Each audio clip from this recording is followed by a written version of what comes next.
ఈ వారం మన గెస్ట్ కాకి యూనిఫామ్ వేసుకున్న కవి కచర్ ఎంటీఓగా హెడ్ కానిస్టేబుల్గా వచ్చి మోటార్ ఎంటీఓలోకి పనిచేసి తర్వాత సబ్ ఇన్స్పెక్టర్గా రిటైర్ అయిన తర్వాత ఇటువైపు రావాలి ఎందుకు అనుకున్నారు? అంటే మీ కుటుంబంలో ఎవరైనా కథా రచయితలు ఉన్నారా? ఇది నాన్నకు ఒక డ్రీమ్ ఉండే, అలాగే నా కొడుకు కూడా ఒక టీచర్గా రాణించాలి, అది ప్రభుత్వ ఉద్యోగి కావాలని.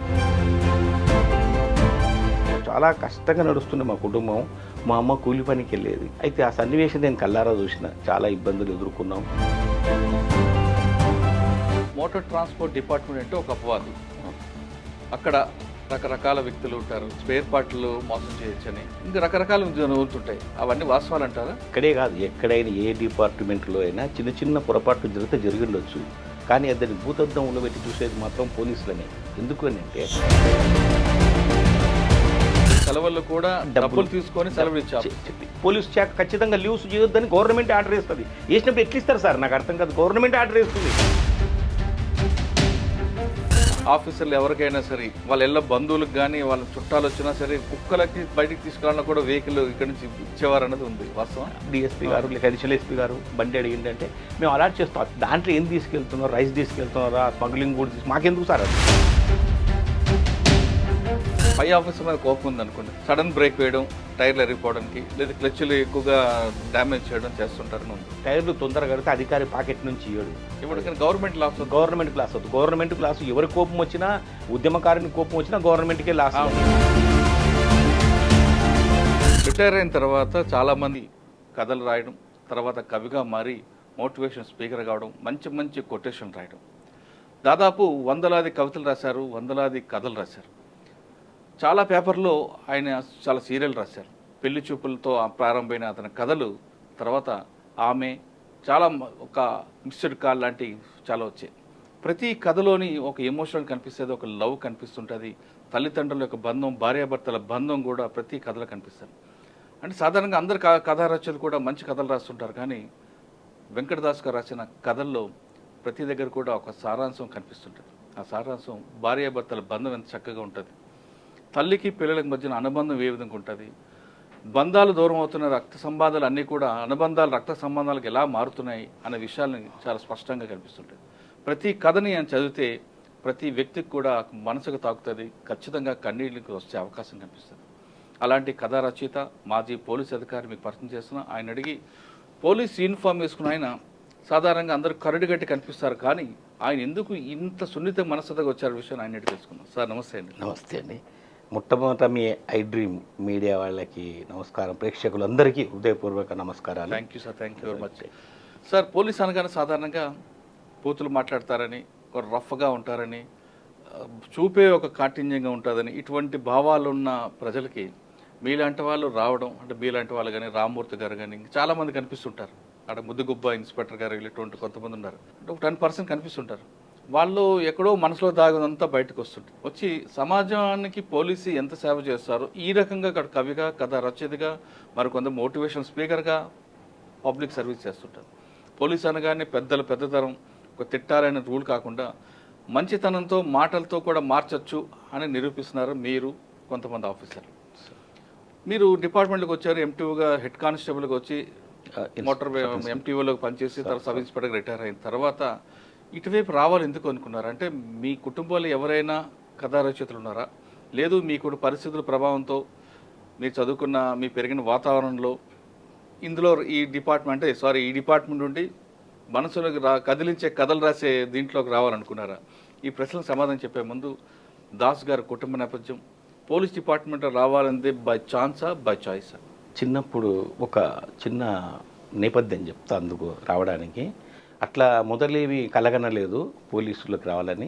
ఎలా జరిగింది అంటే, మా నాన్నగారు ఆనాడు, అంటే దాదాపు నేను ఫ్లాష్ బ్యాక్ 50 సంవత్సరాల క్రితం, అర్ధ శతాబ్దం క్రితం ఏం జరుగుతుంది. మా నాన్నగారు చిన్నగా తెలంగాణ ఏరియాలో పాత పాలమూరు జిల్లా, అంటే ఇప్పుడు నగర కర్నూలు జిల్లాలోని కొల్లాపూర్ మా నేటివ్ ప్లేస్ మాది.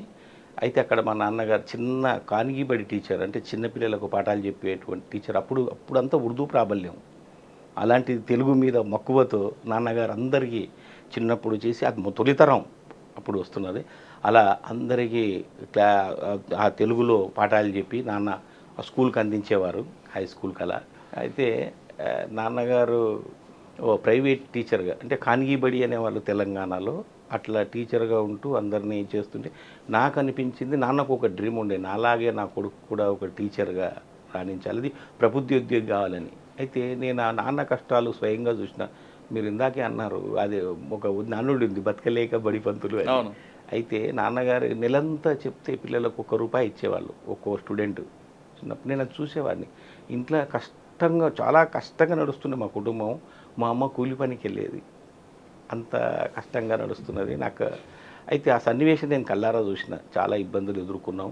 అటువంటి పరిస్థితి నాకు ఏమనిపించింది అంటే, ఒక బలమైనటువంటి ముద్ర పడ్డది ఏంటంటే, ఖచ్చితంగా ఇక్కడ మాత్రం ఈ ఉద్యోగం చేయొద్దు, ఎక్కడో వెళ్ళిపోవాలి ఇక్కడి నుంచి, సిటీకి వెళ్ళి ఏదో వేరే ఏదైనా చేద్దాం, అది పోలీస్ అని ఏం కలగనలేదు, హైదరాబాద్ వెళ్ళిపోవాలి, చదువుకుని అక్కడ వెళ్ళాలని.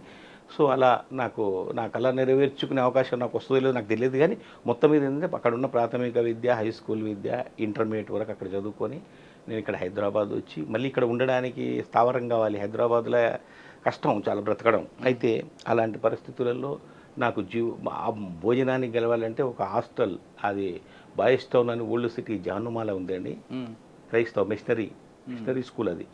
అందులో బోర్డర్గా జాయిన్ అయ్యి అక్కడే ఐటీఐ కంప్లీట్ చేసుకొని, నైట్ టైం ఎడ్యుకేషన్ కంప్లీట్ చేసుకొని, అలా నా ఇది చేసి ఐటీఐ బేస్ మీదనే నేను పోలీస్ శాఖలో అడ్వర్టైజ్మెంట్స్ చూసేవాడిని. డెక్కన్ క్రానికల్ మోస్ట్ పాపులర్ అన్ని అడ్వర్టైజ్మెంట్స్ అలా చూసుకొని అప్లై చేస్తున్నాను, ప్రతి ఉద్యోగానికి అప్లై చేసేవాడిని. అలా పోలీసు ఉద్యోగం, పోలీసు దాంట్లో పడ్డది, రవాణా సంస్థలో పడ్డది, నేను అప్లై చేశాను. సో ఇంటర్వ్యూకి వెళ్ళాను, సెలెక్ట్ అయ్యాను.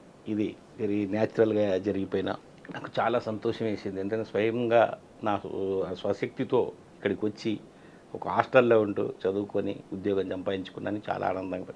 అయితే అక్కడికి వచ్చిన తర్వాత పోలీసు ఉద్యోగంలో చేరిన తర్వాత ఉద్యోగరీత్యా సమయం ఉండదు, జనరల్గా మాకు ఒత్తిడి ఉద్యోగం, పోలీస్ శాఖ తెలిసింది.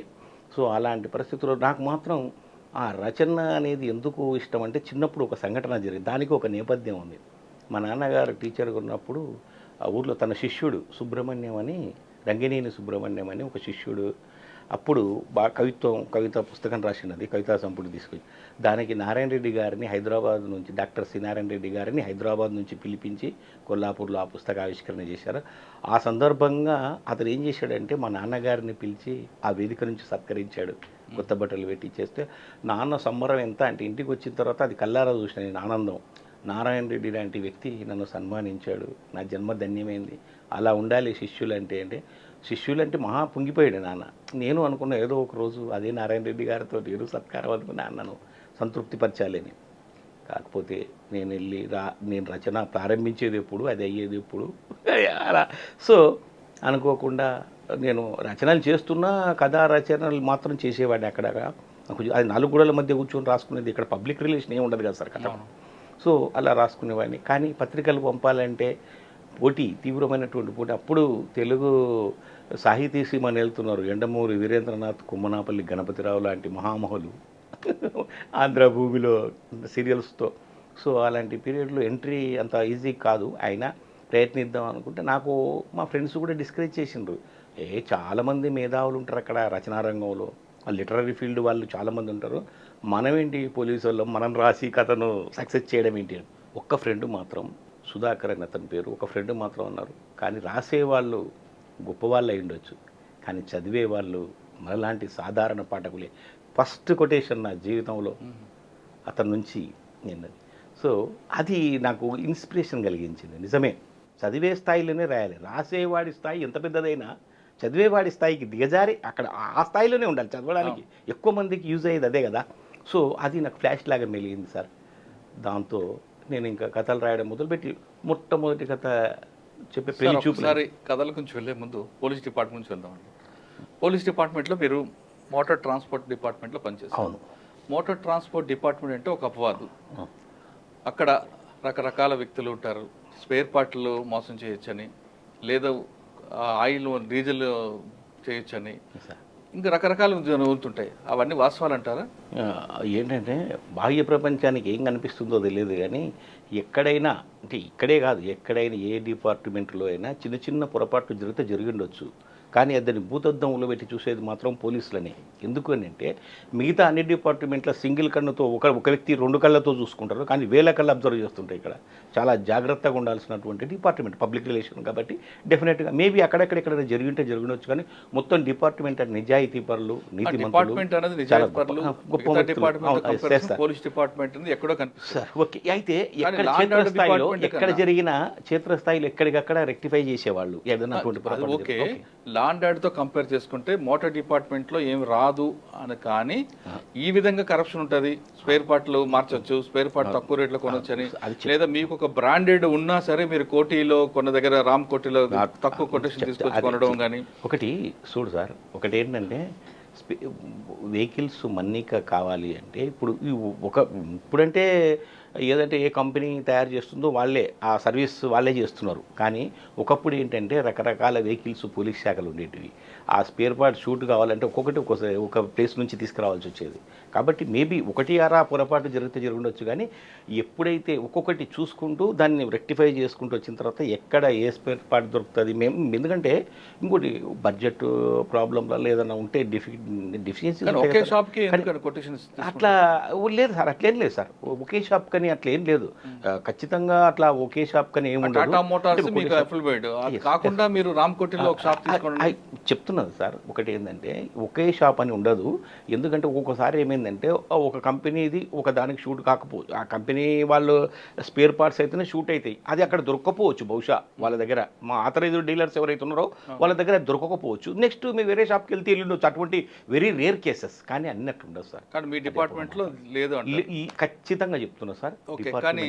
డిపార్ట్మెంట్లో 1 నేను లేదని అనను, 1 జరిగినొచ్చు కాక దాన్ని అంత నేను వేలెత్తి చూపేంత ఎక్కడైనా ఉంటుంది. చిన్న ప్రతి దాంట్లో జరుగుతుంది కాబట్టి ఇక్కడ కూడా జరుగుతుంది.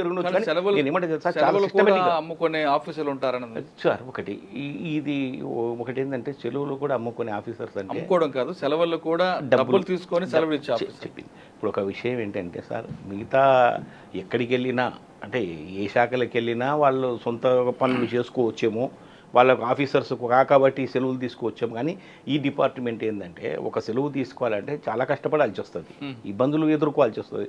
అలాంటిది 1 ఎవరైనా ఆఫీసర్తో చేసుకొని ఉండొచ్చు, కానీ అట్లా ఏం లేదు సార్. ఎందుకంటే సిన్సియర్గా డ్యూటీ చేయాలి అనుకున్న వాడికి మాత్రం ఖచ్చితంగా డ్యూటీ చేసుకుంటారు. అవసరం వచ్చినప్పుడు ఇప్పుడు మనం సరి అయినటువంటి రీజన్ ఉంటే డెఫినెట్గా లీవ్ కూడా శాంక్షన్ అవుతుంది సార్. పై అధికారులు కూడా సార్ ఇక్కడ ఉన్నది కూడా మనలాంటి మనుషులే కదా, వాళ్ళకు తల్లి ఉంటుంది, భార్య ఉంటుంది, పిల్లలు ఉంటారు, వాళ్ళకు కూడా తెలుసు సాధక బాధకాలు తెలుసు, యథార్థం. అయితే తప్పనిసరితో వాళ్ళ పైనుంచి ఒత్తిడులు ఉన్నప్పుడు లీవ్ ఇవ్వకపోవచ్చు. ఒకసారి ఏంటంటే ఒకసారి గవర్నమెంట్ నుంచి ఆర్డర్స్ వస్తాయి సార్, అందరికీ కర్ఫ్యూ ఉండి మీ అందరూ మిగతా గవర్నమెంట్ ఉద్యోగస్తులను ఇంట్లో కూర్చున్నప్పుడు పోలీస్ శాఖ ఖచ్చితంగా లీవ్స్ చేయొద్దని గవర్నమెంట్ ఆర్డర్ వేస్తుంది. వేసినప్పుడు ఎట్లా ఇస్తారు సార్? నాకు అర్థం కాదు. గవర్నమెంట్ ఆర్డర్ వేస్తుంది, పోలీస్ శాఖకు మాత్రం లీవ్స్.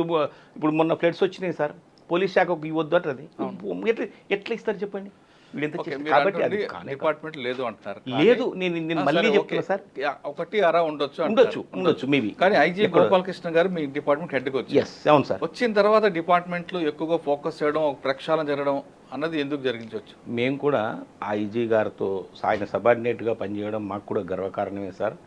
ఆయన ఎందుకంటే మాకు అత్యంత ప్రీతిపాత్రమైనటువంటి అధికారి.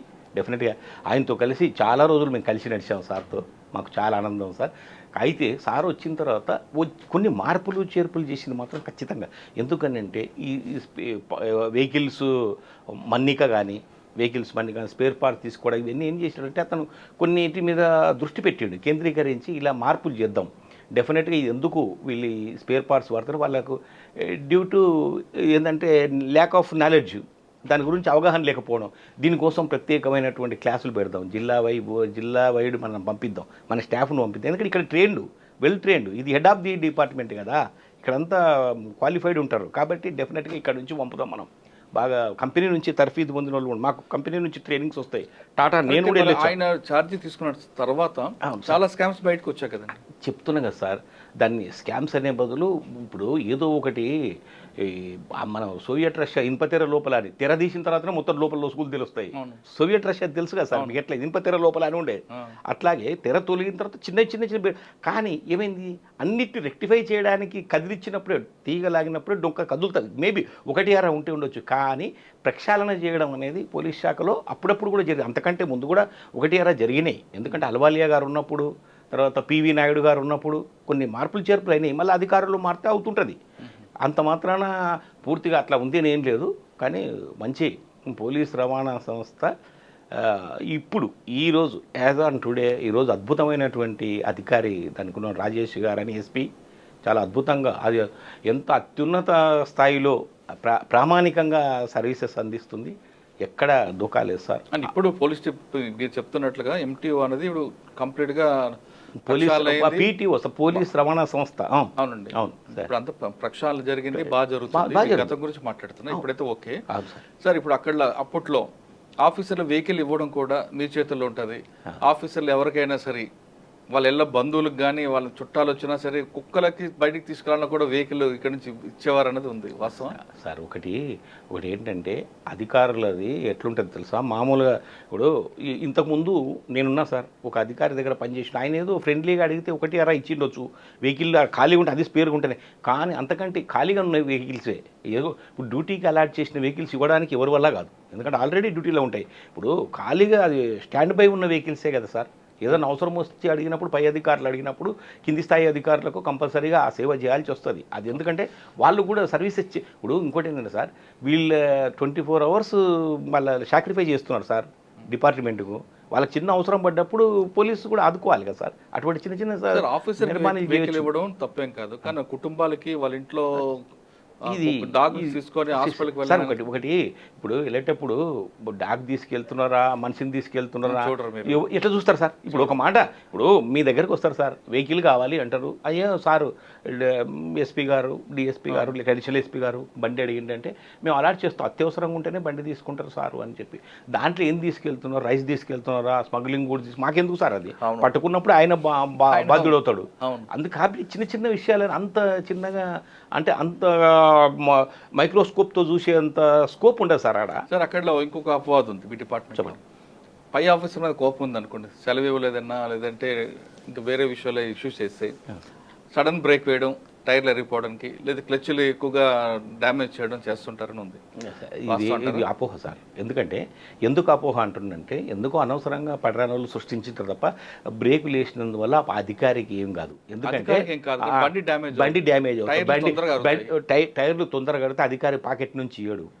గవర్నమెంట్ లాస్ అవుతుంది. Government loss. ఎవరి కోపం వచ్చినా, ఉద్యమకారుని కోపం వచ్చినా గవర్నమెంట్కే లాస్. కానీ నేను అనేది ఏంటంటే గవర్నమెంట్కి లాస్, కానీ అధికారికి ఏం జరుగుతుంది, వాడికి లివ్ ఇవ్వకపోతే అధికారికి నష్టం జరగాలన్న ఉద్దేశం కానీ కాదు.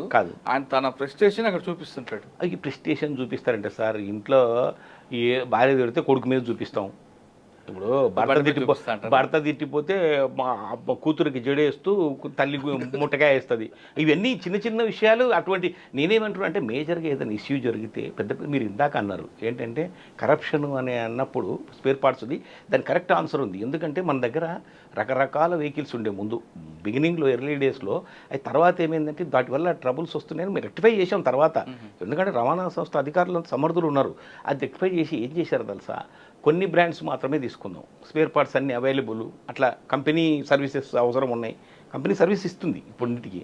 సో అటువంటి వెహికల్స్ తర్వాత ఈ కాలంలో మేము అట్లా చేసాం. ఎందుకంటే అన్ని రకాలు తీసుకొని కలగాపులగం అన్ని స్పేర్ పార్ట్స్. పోలీస్ డిపార్ట్మెంట్ వెహికల్స్కి ఎక్కువగా వచ్చే సమస్య క్లచ్ ప్లేట్లు పోతుంటాయి.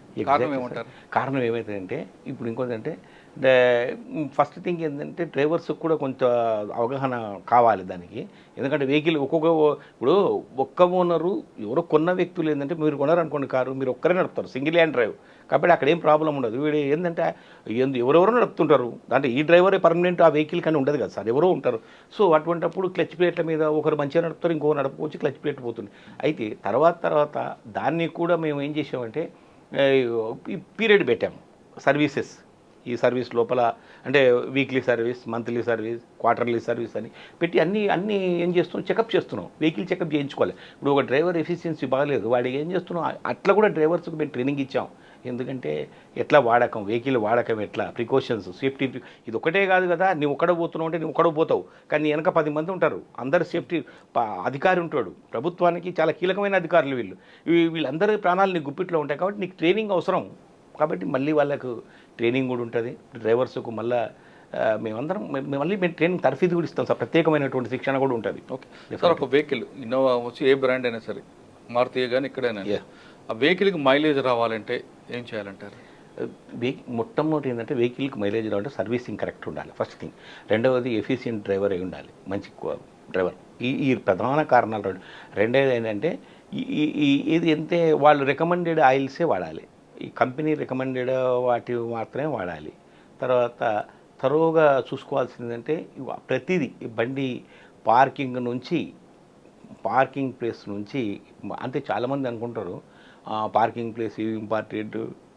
అదే అక్కడి నుంచి ప్రతిదీ మనం చూసుకోవాలి. చాలా జాగ్రత్తగా బండిని పెట్టుకుంటే డెఫినెట్గా మంచి మన్నిక ఉంటుంది, వెహికల్ మన్నిక ఉంటుంది. నడిపేటప్పుడు ఏంటంటే ఎక్కువ స్పీడ్, హై స్పీడ్, మీరు హై స్పీడ్లో నడిపితే రాదు, మైలేజ్ రాదు హై స్పీడ్లో. దానికి సర్టెన్ లిమిట్, ఇప్పుడు వెహికల్ని బట్టి దాని లిమిట్ ఉంటుంది. మనం 100 లోపల అట్లా వెళ్తే మనకు ఒక మంచి మైలేజ్ వస్తుంది. లోపే ఉండాలి సార్, 100 లోపు కానీ, లేదంటే 100 అనుకోండి. అదే కరెక్ట్గా రోజు 100 మీద వెళ్తేనే మైలేజ్ వస్తుందా, లేదు మన ఇష్టం 150, 120? చెప్తున్నా కదా, స్పీడ్ పెరిగే కొద్ది మైలేజ్ రాదు. చాలామందికి ఒక అపోహ ఉంది, ఎక్కువ స్పీడ్కి వెళ్తే మైలేజ్ వస్తుంది. అట్లేం ఉండదు, అట్లా లేదండి. అది కాదు, అది ప్రూవ్ కాలే. సార్, డిపార్ట్మెంట్లో మీకు ప్రమోషన్ వచ్చింది అక్కడే PTO-లో. తర్వాత మీరు అకాడమీకి వచ్చారు. పోలీస్ అకాడమీలో అక్కడికి రాలేదు, ఇక్కడ నుంచే మేము అక్కడ ఫ్యాకల్టీకి వెళ్ళాము. అంటే ఎందుకని అంటే అక్కడ కాబోయే ఎస్ఐలు ఉంటారు, ట్రైనింగ్ నడుస్తుంటారు. అక్కడ ఎస్ఐలకు ట్రైనింగ్ ఉంటుంది. అక్కడ ఏంటంటే మేము ఇవన్నీ టీచ్ చేయాలి వాళ్ళకు. చేస్తే ముందే ప్రతి అధికారికి తెలిసి ఉండాలి. ఎందుకంటే అతను పని చేయకపోవచ్చు, కానీ వెహికల్ ఇన్నర్ పార్ట్స్ ఏంటి, లోపల ఏముంటుంది, ఒక ఇంజన్ అంటే ఇది ఎట్లా నడుస్తుంది, దీని ఫంక్షన్ ఏంటి మొత్తం తెలిస్తే సో దట్ అతనికి అవగాహన ఉంటుంది. ఏది పోయిందన్నా చూసుకోవడానికి. కానీ ప్రతిదీ అసలు ఎట్లా నడుస్తుంది, బండి ఎలా నడుస్తుంది, దాని ఫంక్షన్ ఏంటి, అసలు ఏమేమి స్పేర్ పార్ట్స్ ఉంటాయి, ప్రతిదీ మేము అక్కడ ట్రైనింగ్లో డెఫినెట్గా వాళ్ళకు సబ్జెక్ట్ ఇది.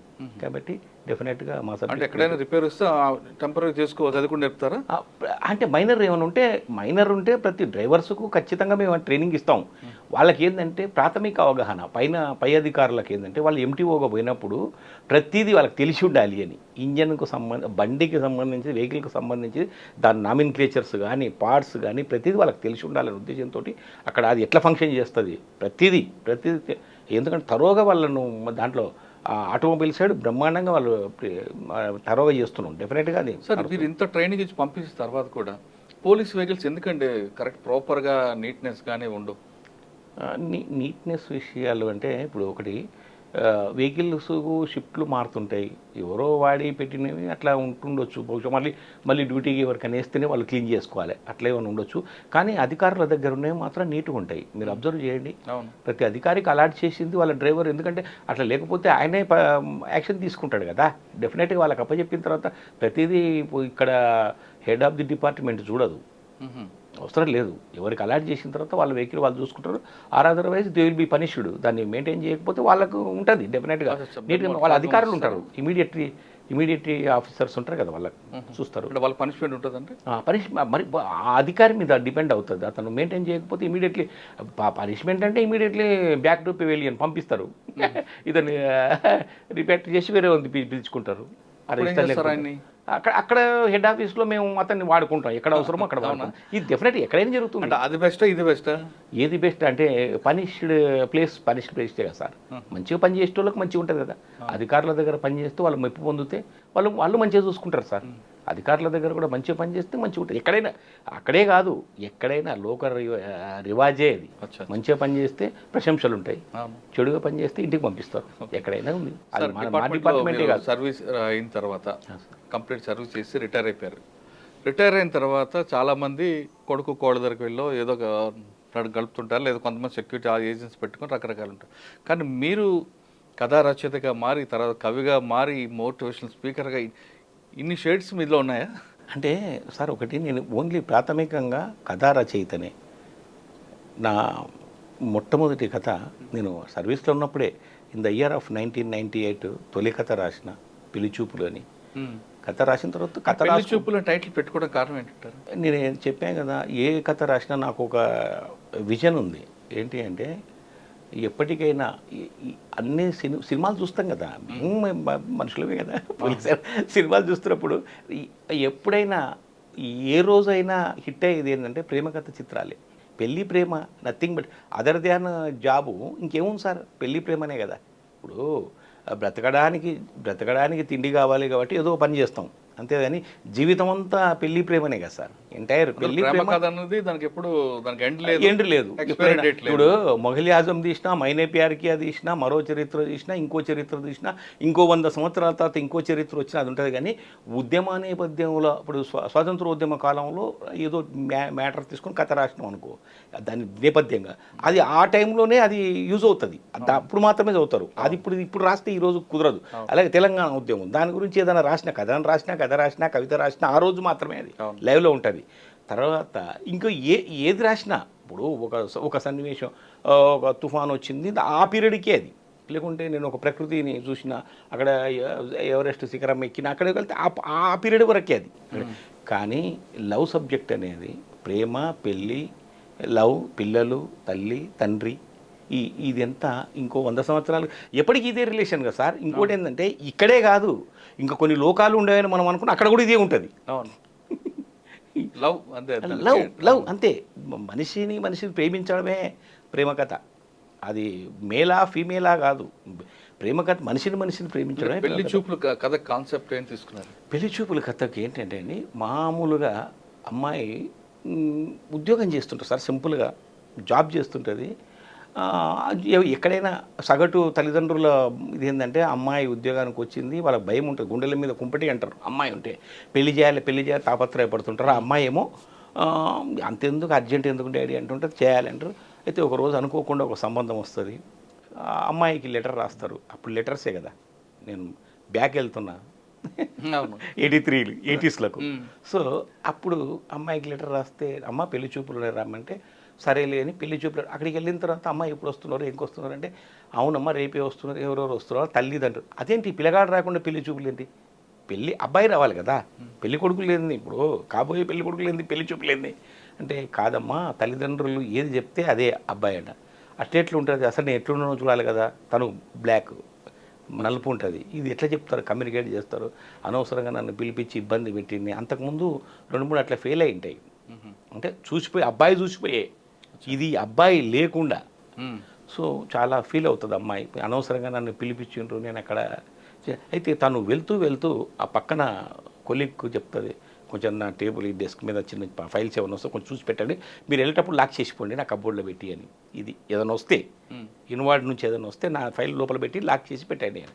ఓకే అని, సరే అండి వెళ్ళరండి అని అయిపోతుంది, ఇంతే సింపుల్గా. తర్వాత నెక్స్ట్ ఆమె పెళ్లి చూపులకు వెళ్ళి వస్తుంది, 2-3 రోజులు ఉండి తను వచ్చేస్తుంది. వచ్చిన తర్వాత వారం రోజులు పని చేసుకుని క్యాజువల్గా నడుస్తుంటుంది. 1 వీక్ తర్వాత లెటర్ వస్తుంది. ఈమె లెటర్ తన సీట్లో తను కూర్చుంటే అక్కడ తను కూర్చుంటాడు, చూస్తుంటే బాగా హ్యాపీగా కళ్ళల్లో భావోద్వేగం ఫేస్లో కనిపిస్తుంది. ఏదో కొత్తవి దాంట్లో మనకు అంటే హృదయానికి తగిలే సబ్జెక్ట్ ఏదైనా ఉంది అనుకో లెటర్లో, ఖచ్చితంగా భావోద్వేగం ఫేస్లో కనిపిస్తుంది. ఇది ఎక్స్ప్రెషన్.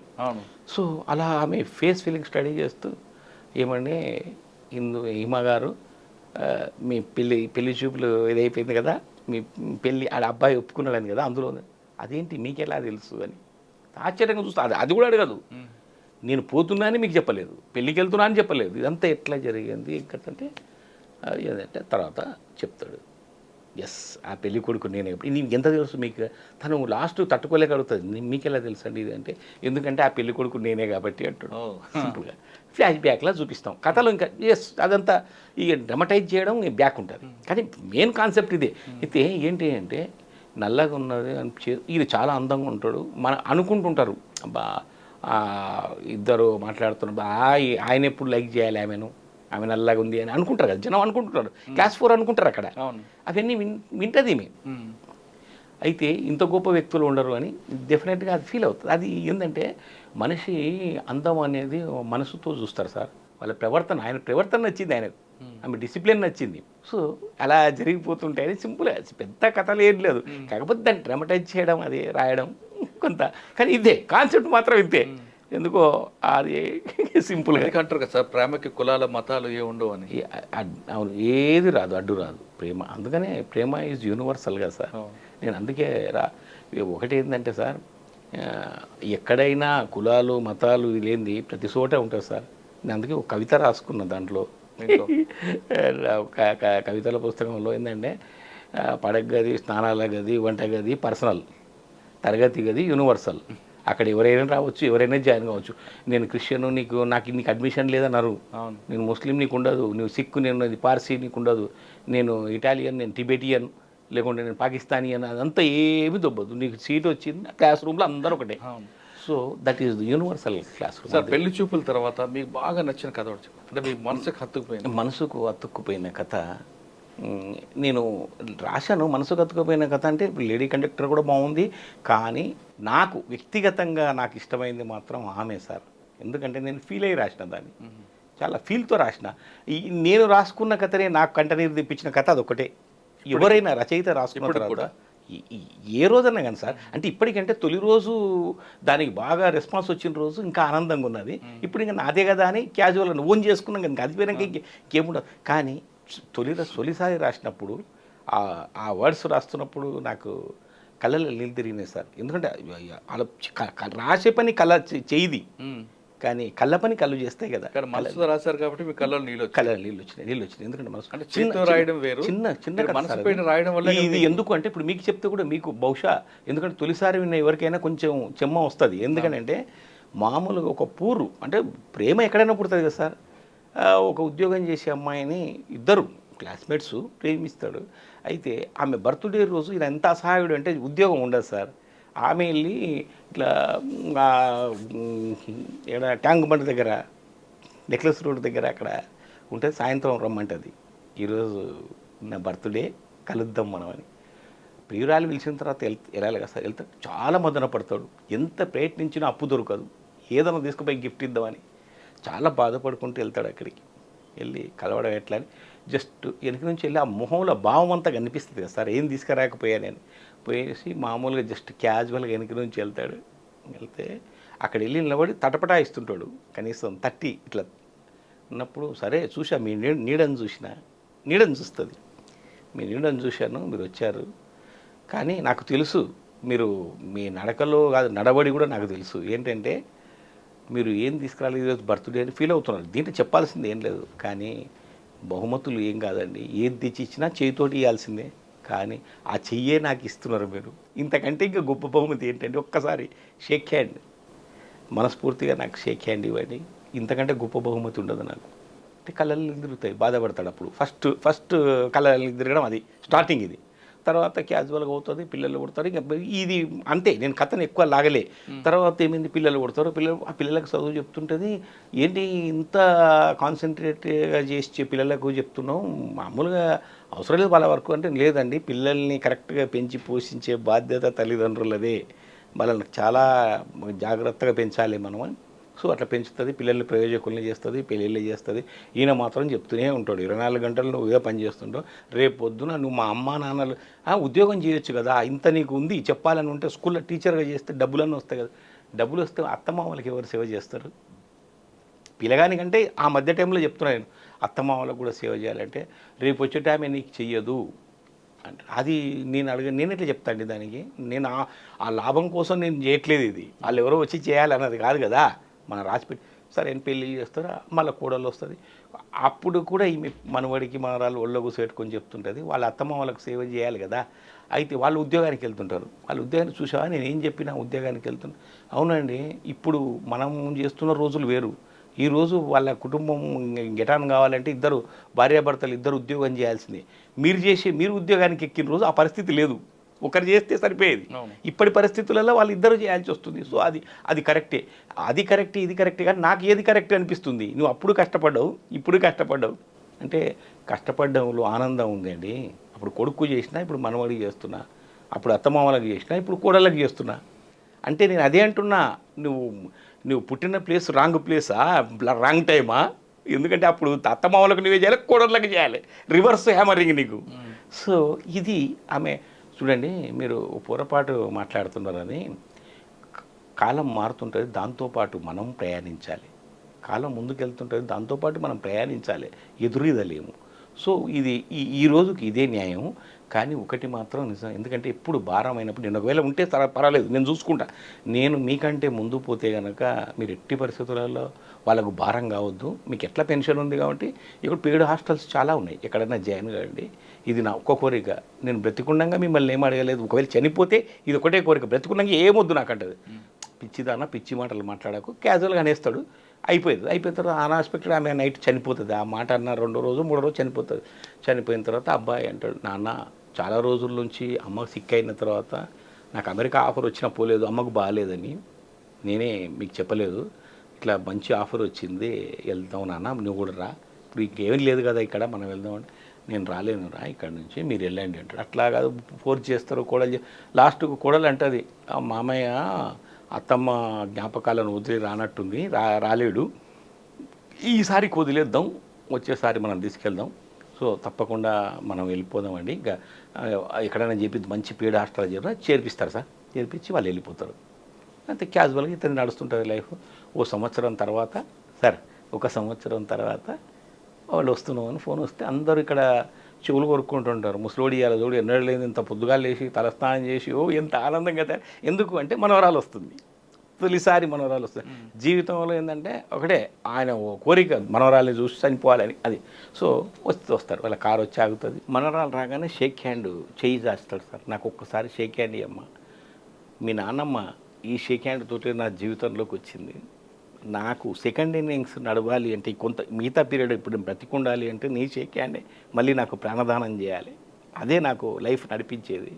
మళ్ళీ నేను నా ఇందు చనిపోయి మళ్ళీ నా కళ్ళకి కనిపిస్తుంది, నేను బ్రతికున్నదే ఇందుకు, ఈ ఒక్కటి మళ్ళీ నేను చూడగలనా లేదా నా ఇందును అనుకున్నా, మళ్ళీ నేను బ్రతికాను. అందరికీ అక్కడ వాళ్ళందరికీ కళ్ళనీళ్ళు వస్తాయి సార్. అప్పుడు సరే నాన్న ఎప్పుడు నీ ఇందుతోటే ఉందో కానీ ఇప్పుడన్నా రమ్మంటాడు కొడుకు, కోడలు. నాన్న రమ్మంటే మామయ్య ఇప్పుడు రండి, ఎందుకంటే మీకంటే అప్పుడు సరే కొన్ని రోజులు అత్తమ్మ చనిపోయింది కాబట్టి మేము కూడా ప్రెజర్ అయ్యలేదు, ఈ వాతావరణం ఈ ఎన్విరాన్మెంట్ మీకు తెలియాలి, వదిలిపెట్టి రాలేదండి. ఇప్పుడు ఇంకా రావచ్చు కదా, మనవరాలు కూడా ఉంది కదా అంటే, చూడమ్మా ఎంతమంది ఉన్నా ఎందరు సేవ చేసినా, ఎంతమంది ఉన్నా ఎందరు సేవ చేసినా, మీ అందరూ ఎంత బాగా చూసుకున్నా ఆమెనమ్మా.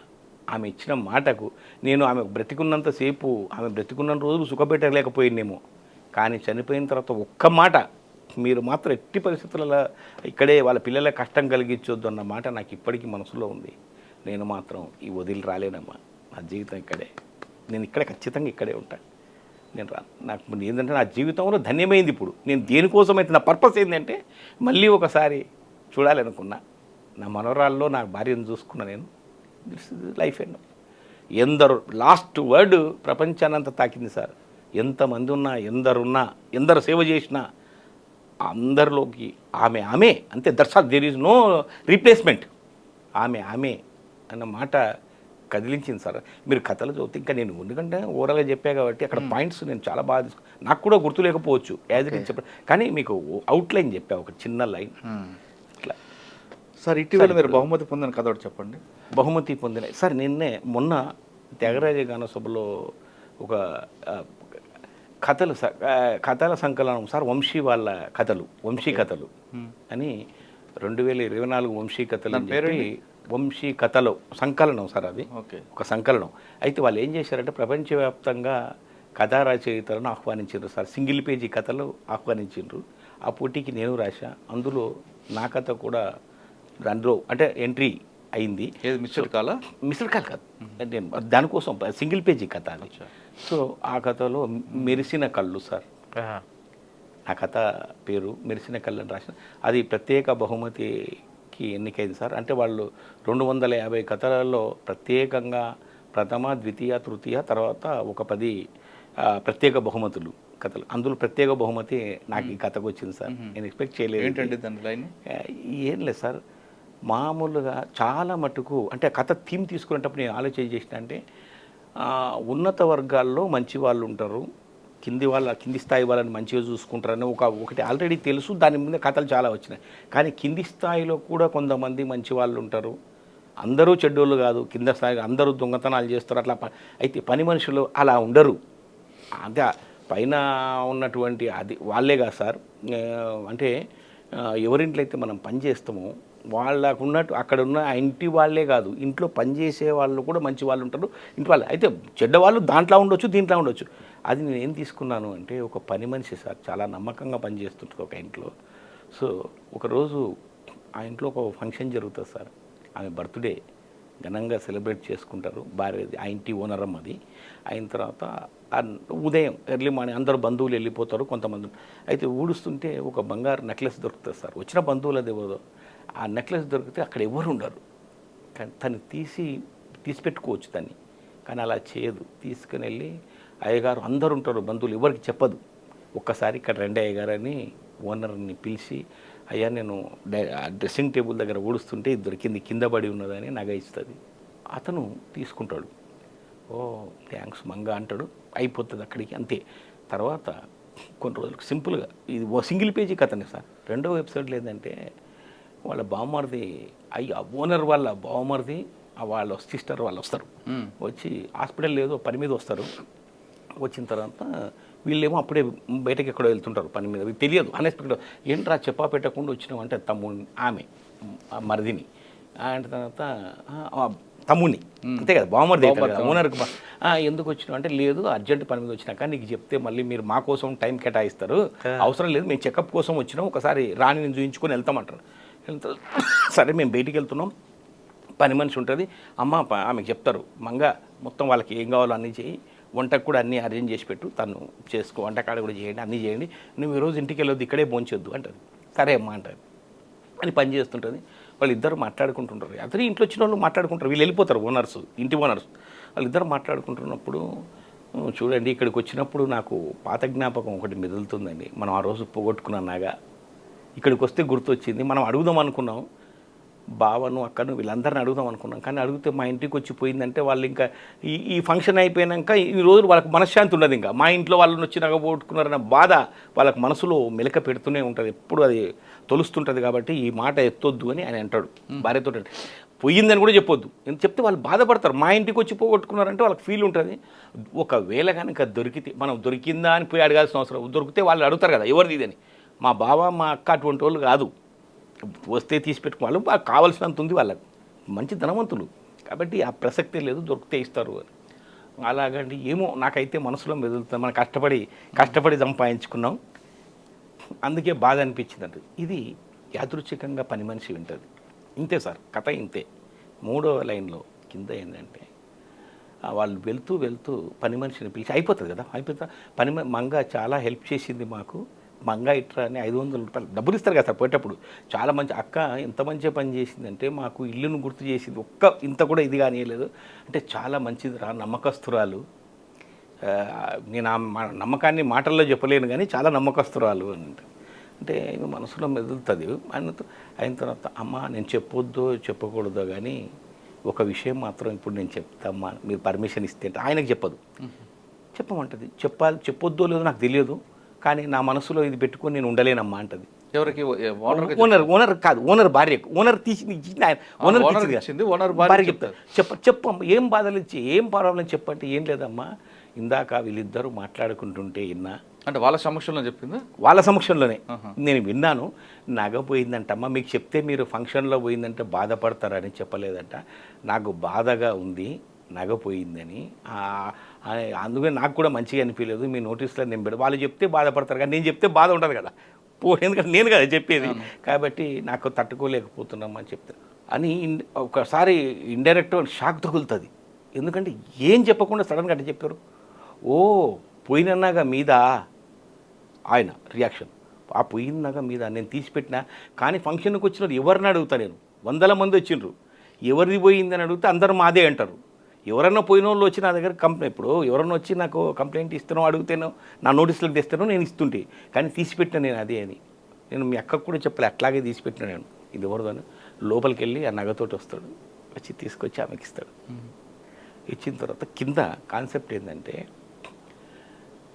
పోయిన నగ తిరిగి వచ్చినందుకు వాళ్ళ కళ్ళు, నగ పోగొట్టుకున్న వాళ్ళ కళ్ళు తను ఒక మంచి పని చేశాను, పోయిన నగను ఇప్పించగలిగిన, నాకు దొరికితే నేను మళ్ళా ఇంటి ఓనర్కి చెప్పి యజమానికి చెప్పకనే చెప్పి ఇప్పించగలిగినని ఆయనకు.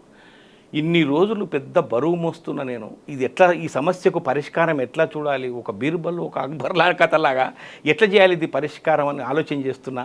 దానికి ఒక మంచి పరిష్కారం దొరికి మంగ చాలా పని చేసింది. ఆయన కళ్ళు, ఈ మూడు జతల కళ్ళు ఒకేసారి మెరిశాయని రాశా. సూపర్ అండి. మూడు జతల కళ్ళు ఒకేసారి కళ్ళు మెరిసినాయి. అంటే మంచి పని చేశాను. అది బరువు పెట్టుకుని కూర్చున్నా నేను ఇన్ని రోజుల నుంచి. ఆయనకు పెద్ద నగ లెక్క కాదు, కానీ ఎత్తిస్తాడు. ఎవరిదని ఇస్తాడు సార్? ఎవరో ఇంటికి వెళ్ళి అడుగుతాడు, ప్రతి ఇంటికి నీది పోయిందా అని అడగలేడు. ఎవరైనా వచ్చి కంప్లైంట్ చేస్తాను కదా ఇచ్చేది. తీసిపెట్టిండు, ఆయన ఏం తినలే అమ్మలే. ఏం చేస్తాం? చాలా బాగుంది సార్. బిస్కెట్ కాల్ గురించి చెప్పండి.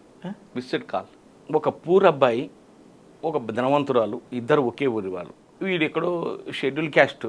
వాళ్ళ ఊర్లో ఇంతకుముందు మీకు బాగా విలేజ్ గురించి మీకు టచ్ ఉంటే ఏంటంటే మాదిగగేరి, మాలగేరి అని వీధులు, మాలవేదులు, కుల పేరు మీద రెడ్డి వీధి అని, వీళ్ళు వెలమ వీధి, అలా వీధులలో ఈమె చాలా ఉన్నత వర్గానికి చెందిన ఆమె. ఈమె అట్టడుగు స్థాయికి చెందినటువంటి అతను, ఇద్దరు కలిసి యూనివర్సిటీలో కలుస్తారు. ఒకే ఊరు, కానీ తెలియదు కదా, ఆల్మోస్ట్ సేమ్. ఇద్దరు పీజీ ఫైనల్లో కలుస్తారు. అక్కడ కలిసిన తర్వాత ఇతని వ్యక్తిత్వం ఆమెను ఆకట్టుకుంటుంది. ఆకట్టుకొని చాలా సంతోషపడుతుంది. మీ పేరు ఏంటి, చాలా డిగ్నిఫైడ్గా ఉంటారు మీరు, ఎట్లా సాధ్యం అది ఇది అంటే, ఏముందండి మాకు మా నేటివ్ ప్లేస్ తోటి అబ్బినటువంటి ఇదంది మాకు అంటాడు. ఏ ఊరు మీది అంటారు. సో అండ్ సో, దీని మాతృభూమి జన్మభూమి ప్రాధాన్యత. నేను కూడా అక్కడ ఆ ప్రాంతం దాన్ని ఏ ఊరు అంటాడు. ఇంకా ఊరు పేరు చెప్తుంది, నేను అదే ఊరు. కాకపోతే మన ఇద్దరి మధ్య వ్యత్యాసాలు ఏంటి మేడం తెలుసా? మా గేరి మాదిగ వీధి, మీది రెడ్డి వీధి, అందుకే మనం కలవలేకపోయినాం. కాకపోతే ఈ ఈ ఈ ఇక్కడ విద్యాలయంలో, ఈ విశ్వవిద్యాలయం ఏంటంటే పడగది, వంటగది, స్నానాల గది పర్సనల్, తరగతి గది యూనివర్సల్. అవన్నీ నీ పర్సనల్, అవును, నీ ఇంట్లో ఉన్నాయి. తరగతి గది, స్నానాల గది, పడగది పర్సనల్. తరగతి గది ఇది గదే, కానీ ఇది యూనివర్సల్, ఇక్కడ అందరు రావచ్చు. అట్లా కలిసినాం మనం అంటాడు. ఎంత చమత్కారంగా మాట్లాడతారండి మీరు. అట్లా ఫిదా అయిపోతారు ఆమె. ఫిదా అయిపోయి ఇద్దరు ప్రేమించుకుంటారు. ప్రేమించుకున్న తర్వాత జరిగిన సంఘటన ఏంటంటే ఆమె చెప్తారు, మరి చూడండి మిమ్మల్ని నేను ఎక్కువ క్లోజ్ అయితే మనం ఇంతవరకే ఉందాం, ఇది మనకి కుదరని పని మన ఇద్దరం. అంటే ఇంకా పాతకాలం ఏందండి, మనం పీజీ స్టూడెంట్స్ ఇక్కడ, భవిష్యత్తులో రేపు బయటికి వెళ్తున్నాం మనం, మన కాళ్ళ మీద మాట్లాడతాం. ఈ కులాలు మతాలు ఇవన్నీ పట్టించుకునే పని లేదు, మీకు ఇష్టమా కాదా చెప్పండి అంటారు. మిగతావన్నీ నా తరఫున నేను చూసుకుంటాను, నీ తరఫున ఏదైనా అభ్యంతరాలు ఉంటే చెప్పండి అంటే, నా తరఫున ఒకే ఒక అభ్యంతరం ఏంటంటే, నాకు ఖచ్చితంగా నా కళ్ళ ముందు ఒక విజన్ ఒకటి కనిపిస్తుంది. ఏంటంటే ఈ పెళ్లి చేసుకోవాలంటే నేను సమాయత్తమై చేసుకోవాలి యుద్ధానికి. నీకు సమాయత్తం కావాల్సిన అవసరం లేదు. ఎందుకు సమాయత్తం కావాలి? నాకు పెళ్ళి కావాల్సిన చెల్లి ఉంది. నేను రాంగ్ స్టెప్ వేస్తే చెల్లెల లైఫ్ పోనీ, నేను చేసుకున్న తర్వాత నన్ను బ్రతకనిస్తారంటే అది డౌటే. ఉన్నత వర్గాలు, నాకు లైఫ్ థ్రెట్ ఉంది. అయితే మళ్ళీ మీరు అనుకోవచ్చు, ప్రేమించిన దానికి లైఫ్ మీకోసం నా ప్రాణం తృణప్రాయంగా భావించి నేను పెడతా, కానీ నా లైఫ్ నా కోసం కాదు కదా, నా చెల్లెలు కూడా ఉంది కదా, అమ్మ ఉంది, వీళ్ళను కాపాడాలి అన్నప్పుడు నేను అట్లా ఆలోచన చేయలేను. మీకోసం ఒక్కటి మాత్రం కండిషన్, నేను ఖచ్చితంగా మీరు అదే మాట మీద నిలబడితే నేనే కావాలి అని మీరు అనుకున్నప్పుడు డెఫినెట్గా నేను ఏం చేస్తా అంటే, మా చెల్లెలు పెళ్లి చేసిన తర్వాత నేను డెఫినెట్గా దేనికైనా తయారైతే అంటాడు. ఎవరంటారు? అయినా అబ్బాయి ఆమె ఏం లేదు, ఆమె రెడీ, నేను అన్నిటికీ నేను ఫేస్ చేయడం. అయితే ఒక పని చేయండి, సెలవుల్లో నేను వెళ్ళిపోతున్నా, ఇక్కడ అంటే హైదరాబాద్లో సిటీ అయింటారు వాళ్ళంతా, ఊరు నేటివ్ ప్లేస్ అదే, కానీ అందరు సిటీలో ఉంటారు కదా, నేను వెళ్ళిపోతున్నా. ఒకటి ఏంటంటే, మీరు అప్పట్లో ఫోన్ ఫెసిలిటీ లేదు ఎక్కువ, మీరు ల్యాండ్ ఒక మిస్డ్ కాల్ ఇవ్వండి. కొత్తగా ధనవంతులకు మాత్రమే ఉండేవి సెల్ ఫోన్స్. అవును, ఇంత లావు సెల్ ఫోన్స్ ఉంటాయి కదా పీరియడ్, అట్లా నోకియా. సో ఒక ఫోన్ చేయండి అంటే, మిస్డ్ కాల్ ఇవ్వండి అంటే సరే అంటాడు, మీరు మాట్లాడండి అని వెళ్ళిపోతారు. వెళ్ళిపోయిన తర్వాత కాలక్రమేణా ఫోన్లో ఇప్పుడు మిస్డ్ కాల్ ఇచ్చినప్పుడు తనే మాట్లాడేది, అట్లా వాళ్ళ మధ్య నడుస్తుంటుంది. చెల్లి పెళ్ళి కొరకు ప్రయత్నం చేస్తాడు, కానీ దురదృష్టవశాత్తు చెల్లిని ఎవడో ట్రాప్ చేస్తాడు. అమ్మాయి ఇది అయిపోతుంది, చెడిపోయి తను ఎవరినో లవ్ చేసి వెళ్ళిపోతుంది. వెళ్ళిపోయిన తర్వాత ఇంకా ఇప్పుడు ఏంటంటే పబ్లిసిటీ అయిపోతుంది ఊర్లో మొత్తం. ఊరు కదా, ఉద్దరిది ఒకటే ఊరు కదా, ఊర్లో ఉంటుంది చెల్లి, మొత్తం ఊరంతా టామే అదే అది ఎవరితోటో లేచిపోయిందంట అని అట్లా అంటారు కదా. అవును. అట్లా పాపులర్ అయిపోయి ఈయన ఇంత చదువుకొని బాధపడుతుంది. అది ఈయన చెప్తాడు అనమాట. ఇట్లా ఇది చెప్పాడు. ఇప్పుడు ఆలోచన చేస్తాడు. నేను ఇప్పటికే మైనస్, నాకు ఒక మైనస్ ఉంది, కులం తక్కువ, ఆస్తిలో తక్కువ, ఆ స్టేటస్ తక్కువ, ఇప్పుడు అడిషనల్ ఇది. ఈ పరిస్థితుల్లో ఆమెకి ఎట్టి పరిస్థితుల్లో న్యాయం చేయలేను నేను కదా, న్యాయం చేయలేను. ఈ పరిస్థితుల్లో నేను మిస్డ్ ఇచ్చి ఆమెను సరే అయిపోయింది కదా అని చేయలేను, నాకెందుకో మనసు ఒప్పట్లేదు అనుకుంటాడు. తను మాత్రం ఇంకా కాల్ రాలేదు అని చూస్తుంటుంది. మిస్డ్ చేస్తే వస్తామని. తర్వాత కొన్ని రోజుల తర్వాత కాల్ రాకపోతే తను ఇక్కడికి వస్తుంది. ఎక్కడైతే ఉంటారో వాళ్ళ ప్లేస్ ఉంటుంది కదా, ఆ ప్లేస్కి వచ్చి వెళ్తే అమ్మ ఆయన ఎప్పుడో కాల్ చేసి వెళ్ళిపోయినారు అంటే, ఏంటి అంటే వాళ్ళ చెల్లెలకి ఇట్లా అయిందని అక్కడికి వస్తే తెలుస్తుంది ఆయనకు. వాళ్ళ చెల్లెలు ఎవరినో తీసుకుని వెళ్ళిపోయిందంట, అప్పటి నుంచి ఆయన పిచ్చోడు తిరుగుతున్నాడు. అలా జరిగింది. దాని తర్వాత చాలా బాధపడుతుంది. ఇంకా వెళ్ళిపోతుంది. ఏం చేస్తుంది సార్, ఇంకా ఫోన్ కాల్ మిస్డ్ కాల్ కోసం ఎక్కడెక్కడో ట్రై చేస్తుంది. 1 ఇయర్ వేస్ట్ చేస్తుంది. తర్వాత తల్లిదండ్రులు పెళ్లి చేసుకోమని ఫోర్స్ చేస్తారు. ఫోర్స్ చేసిన తర్వాత చీచి ఇంత నమ్మక ద్రోహులు ఎవరంటే, నేను 100% చిన్నపిల్లగాడు కాదు కదా, చెప్పిన మొత్తం. వెళ్ళిపోయిన తర్వాత పెళ్లి చేసుకుంటే అమెరికాకి వెళ్ళిపోతుంది. అక్కడికి వెళ్ళిపోయిన తర్వాత ఒక అబ్బాయి పుడతాడు. అయిపోయింది. తర్వాత ఒకసారి మామూలు వెకేషన్స్కి వస్తారు కదా, ఇక్కడికి వచ్చిన తర్వాత అతనికి ఏదో రకంగా కాలేజీకి వెళ్ళి మళ్ళీ ఆమెకు అనుమానం ఉంటుంది. ఎక్కడ చదువుకున్నారు అక్కడ అంతా వెళ్ళి చూస్తే, అమ్మ ఆయన ఇప్పుడు ప్రొఫెసర్గా చేస్తున్నాడు ఇదే కాలేజీలో. ఓ అలాగా అని చెప్పి అనుకుంటుంది. ఎట్లా కలవాలి చేస్తే ఆయన ఇవి వచ్చిందని తెలిసి ఆయన మళ్ళీ ఎస్కేప్ అవుతాడు. సెలవు పెట్టిపోయిందండి 6 రోజులు, అమెరికాకి వెళ్ళిపోతే తను అక్కడ భర్త ఒకసారి డైరీ తీస్తుంటే ఇదంతా ఉంటుంది కథ, ప్రేమించింది. ఆయన ఏం చేస్తాడు తెలుసా, ఆ నెంబర్ చూసి, కొత్త నెంబర్ కదా ఆయనది, కొత్త నెంబర్, అమెరికా నుంచి ఫోన్ చేస్తాడు. ఇప్పుడు అప్పటికి నాకు ఫోన్ వచ్చింటుంది, ఇప్పుడు మారిపోయింది కదా, లెక్చరర్ అయ్యిండు, ప్రొఫెసర్ అయ్యిండు కదా. సో ఫోన్ ఎత్తాడు, నేను ఇట్లా పలానా ఇందుమతి భర్తనండి. ఓ అలాగా, చాలా సంతోషం, గుర్తుంటుంది నాకు మొత్తం. ఎందుకంటే ఇట్లా అయిపోయింది, చాలా సంతోషం అని, మీ గురించి నాకు మొత్తం తెలిసింది అది అంతా. ఓ అలాగా అని అయితే ఈ మొత్తం చెప్పి కాన్సెప్ట్ అంతా చెప్పిన తర్వాత, మీకు ఎంతమంది అండి పిల్లలు అంటారు. ఆయన అడుగుతాడు మీకు ఎంతమంది పిల్లలు అంటే, నేను ఇంకా పెళ్లి చేసుకోలేదు అంటాడు. ఆయన షాక్, నేను ఇంకా పెళ్లి చేసుకోలేదు, సాక్రిఫై చేసిండు ఆయన దానికోసమే. సో చాలా బాధపడతాడు, ఎట్లా చెప్పాలి ఆమె కమ్యూనికేషన్ ఎట్లా ఇవ్వాలి అని జస్ట్ ఆ పిల్లగాడు అంటే. మీకు ఒక సర్ప్రైజ్ ఏంటంటే, ఆ డెలివరీకే వచ్చింది ఆమె ఇక్కడికి, ఇండియాకి వచ్చి డెలివరీ చేసుకుని అంతే పోయింది. తర్వాత షాక్ ఇవ్వాలంటే ఏంటంటే, ఇదంతా జరుగుతున్నప్పుడు అతను ఏం చేస్తాడంటే, ఆలోచన చేస్తాడు, పెళ్లి చేసుకోలేదు అని చెప్పి ఆలోచన చేసి, ఓ పని చేయండి, మీరు ఒక సహాయం చేయాలని నాకు, మా బాబు ఉన్నాడు అక్కడ వచ్చి ఆ ఉస్మానియాలోనే అక్కడ చదువుకుంటాడంట, అంటే మీ దగ్గర చదువుకుంటాడు, నేను పంపిస్తానంటాడు. చాలా పీరియడ్ గడిచిపోయింటుంది. అదేంటండి అమెరికా లాంటి స్టాండర్డ్ ఎడ్యుకేషన్ చోట వదిలిపోతుంది. లేదు అతనికి అక్కడికి ఎవరు నాకు నమ్మకం లేదండి, ఎవరి దగ్గర, మీరు ప్రొఫెసర్ కదా, మీ దగ్గరే ఉండే అబ్బాయి చదువుకుంటాడు అక్కడ. ఇంకోటి ఏంటంటే, వాళ్ళ అమ్మ చదివిన స్కూల్లో చదివితే వానికి ఒక ఆనందం, అదే కాలేజ్ దాంట్లో పంపించమంటాడు. పంపిస్తారు. అయిన తర్వాత ఆ పిల్లగానికి తెలియదు ఎందుకు డాడీ పంపిస్తున్నాడో ఇక్కడికి, అక్కడ అమెరికా వదిలిపెట్టి ఇక్కడ ఎందుకు పోమన్నాడో, ఇదంతా సస్పెన్సే. మొత్తం కథలు ఇంకా బాగుంటుంది డీటెయిల్గా, నేను మీరు అవుట్లైన్ చెప్తున్నా. సో తీరా జరిగిన సంఘటన ఏంటి అంటే,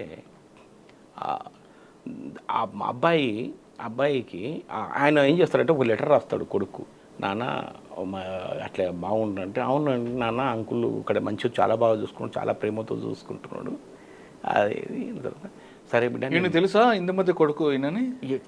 ఈయనకు కూడా తెలియదు, ఈ అబ్బాయికి తెలియదు. పంపించి నా ఫ్రెండ్ అంటాడు, అమ్మకు ఫ్రెండ్ అని కూడా చెప్పాడు కదా. ఒట్టి అబ్బాయికి కాదు, ప్రొఫెసర్ గారు తెలుసు, ప్రొఫెసర్ గారికి లవ్ అంతా మొత్తం చదివింది కదా డీటెయిల్. ఆమె కూడా చెప్పింది, ఆమె పెళ్ళి అయినప్పుడే చెప్పింది ఈ స్టేట్మెంట్, ఇట్లా ఉన్నది, అతను మిస్డ్ కాల్ ఇస్తాడు, ఇవ్వలేదు. కాదండి, ఇప్పుడు ప్రొఫెసర్ గారు ఉన్నారు కదా, ప్రొఫెసర్ గారికి భర్త అని తెలుసు, ఆయన మొత్తం డీటెయిల్ చెప్పుకున్నాడు. వాళ్ళిద్దరి మధ్య అండర్స్టాండింగ్ ఉంది, మొత్తం టోటల్ చెప్పిండు, బాగానే ఉంది అని. ఆమె అక్కడే ఉంది, ఆమె మాట్లాడట్లేదు, అది తర్వాత అదేం అడగడినా మాట్లాడమన్నాడు, ఏమన్నా తనే డీల్ చేస్తున్నాడు. తర్వాత బాబు ఇక్కడికి వస్తాడు, వచ్చిన తర్వాత నేను నెక్స్ట్ వస్తున్నానన్నా రేపు, తర్వాత వస్తాడు, ఆయన వస్తాడు, సరే వెకేషన్స్కి వస్తాడు, వచ్చి ఈ రూమ్లో దిగిన తర్వాత, నాన్న అప్పుడు చెప్తాడు కొడుకు, ఈయన ఎవరో తెలుసుకోవాలని ఉందా అని. అవును డాడీ, నేను అడగలేదు, నీ ఫ్రెండ్ అన్నావు కదా అంటాడు. నాకు కాదు నాన్న ఫ్రెండ్, మీ అమ్మకు అంటాడు. అంటే ఆ సర్ప్రైజ్ అమ్మకేంటి నాన్న అంటే, ఈ లెటర్ చదవమని ఇస్తాడు, రాసింది. అప్పుడు లెటర్ కమ్యూనికేషన్ ఉంటుంది, దాంట్లో తెలుస్తుంది ఏంటంటే, అమ్మను ప్రేమించినైనా వర్గ పోరాటాలు ఇవన్నీ మొత్తం ఇట్లా మొత్తం టోటల్ డీటెయిల్ ఉంటుంది దాంట్లో, అదంతా ఆయన చెప్తాడు కదా. సో ఇదంతా జరిగిన తర్వాత నాన్న ఇంకొకటి ఒక విషయం నాకు ప్రామిస్ చేయడం, అమ్మ చనిపోయిందని చెప్పొద్దు. నిన్ను ఆమె ఈవెన్ డెలివరీ అయిపోయిన తర్వాత తీసుకొని వెళ్తారు అక్కడికి, తీసుకొని వెళ్ళిన తర్వాత ఇమీడియట్లీ ఫిట్స్ లాగా వస్తాయి, అమెరికాలో చనిపోతుంది అంతే. 1 year బాబు పుట్టిన తర్వాత 1 year చనిపోతుంది. ఇప్పుడు ఎందుకంటే ఈయన ఇప్పుడు బ్రతుకుతున్నాడు అంటే అదే, ఎందుకంటే మన దీపం ఎట్లాగో ఆరిపోయింది, వాళ్ళ ఇంట్లోనూ దీపం వెలిగించు నాన్న. మన దీపం ఆరిపోయింది, వాళ్ళ ఇంట్లో నా బ్రతికుంది అంటే ఆ అపోతోటి సంతోషంగా ఉన్నాడు ఈయన. ఆమె అక్కడ హాయిగా ఉంది, మాట్లాడకపోయినా పర్లేదు, ఆమె కొడుకు నా దగ్గర ఉన్నాడు కదా, సార్లు నాకు ఇంత నా జన్మకి ఇదే అనుకుంటున్నాడు. ఇప్పుడు నువ్వు కనుక ఆమె చనిపోయింది అని తెలిస్తే మన దీపం ఆరిపోయింది, కానీ ఆయన ఇంట్లో నా దీపం వెలిగించిన అన్నట్టు కొడుకు కళ్ళల్లో ఇప్పటికి కూడా ఇటువంటి వ్యక్తులు ఉండరని. ప్రేమ కథ ఇది. కానీ ఏముంది ప్రేమ, మనం ఇద్దరు కలిసి తిరిగిండ్రా చెట్టాపట్టలు కాదు కదా, ఎండ్ అయిపోయింది అంతే. కానీ ఆ ఇంట్లో దీపం ఆరిపోతే ఈ ఇంట్లో జ్యోతి వెలిగించనన్న ఇంత గొప్ప మనుషులు ఉండరా. మా డాడీ ఇంత గొప్ప, మా అమ్మ ఓపెన్గా చెప్పింది, ప్రేమించు పెళ్లి కంటే ముందే చెప్పింది అమ్మ, మీ అమ్మ నాన్న ఇది అపోహ కాదు, మీ అమ్మ పెళ్లి కంటే ముందు ఇట్లుందని చెప్పింది. ఇంత గొప్పగా చెప్పేటి వాళ్ళు ఎవరు ఉంటారు నాన్న. ఇట్లా ప్రేమించిన వ్యక్తి, మేము అవును కాలేజీలో ఉన్నప్పుడు ప్రేమించుకున్నాం అనుకున్నా నేను, కానీ అది కుదరలేదు, ఆయనకు వీలు కాలేదంటే వాళ్ళ చెల్లెలు ఎవరితో వెళ్ళిపోయింది, ఆయన అది కాలే. నేను ఎదురు చూసిన 1 సంవత్సరం ఎదురు చూసినా కానీ కాలే. ఆయన ఎందుకు రాలేదు అంటే కారణం ఇది నాన్న, ఎందుకంటే ఇన్ని మైనస్లు అప్పటికే ఆయన మొదటిసారే మైనస్, చెల్లి వెళ్ళిపోయిన తర్వాత ఇంకా మైనస్ ఆయనకు. ఎందుకంటే క్యారెక్టర్స్, కుటుంబ క్యారెక్టర్స్ బాలేవు, ఆస్తి లేదు, కులము లేదు, ఏ స్థాయిలోనూ మీ అమ్మకు సరిదిగొని వ్యక్తి, నేను సరిదిగొని వ్యక్తిని అన్న ఆలోచన చేసి ఆయన తప్పుకున్నాను నాన్న. సార్ అందులో లవ్ ఉంది, ఆయన తప్పుకున్నందువల్ల నేను నీ తండ్రిని అయినా అంటాడు. సార్ ఈ స్టోరీలో లవ్ ఉంది, ఎమోషనల్ అన్ని రకాలు కనిపిస్తుంది కదా, ఒక మంచి సినిమా తీయించవచ్చు కదా, ఎవరికైనా ఇచ్చారా? నేను సార్ ఒకటి ఏంటంటే ఇక రాసుకుంటూ పోవడమే. ఇది ఆంధ్రజ్యోతిలోనే వచ్చింది 12లో అనుకుంటా, సూపర్ డూపర్ హిట్ ఇది. ఇది రమణ గారే అసలు ఏ కథ కూడా మిగతా వాళ్ళందరినీ అసిస్టెంట్ ఎడిటర్కి ఇచ్చి చదివించేవాడు. నేను కథ ఇస్తే ఆయన సంతోషపడి చదవాల్సిన అవసరం లేదు, డెస్క్ ఎక్కియని నెక్స్ట్ వీక్ ఇది పెట్టాల్సిందే, ఇది పెట్టండి కథలో. ఎందుకంటే ఆయనకు ఒక నమ్మకం ఏర్పడ్డది. అంటే దాన్ని డ్రమటైజ్ చేయడం కూడా ఇంపార్టెంటే కదా సార్, మ్యాటర్ దొరుకుతుంది మనకు, కానీ దాన్ని డ్రమటైజ్ చేయడం స్క్రీన్ ప్లే అన్నది రావాలి కదా, అది రాకపోతే. సార్ ఇంత మంచి కథలు రాసిన మీరు కవిగా ఎందుకు మారాల్సి వచ్చింది?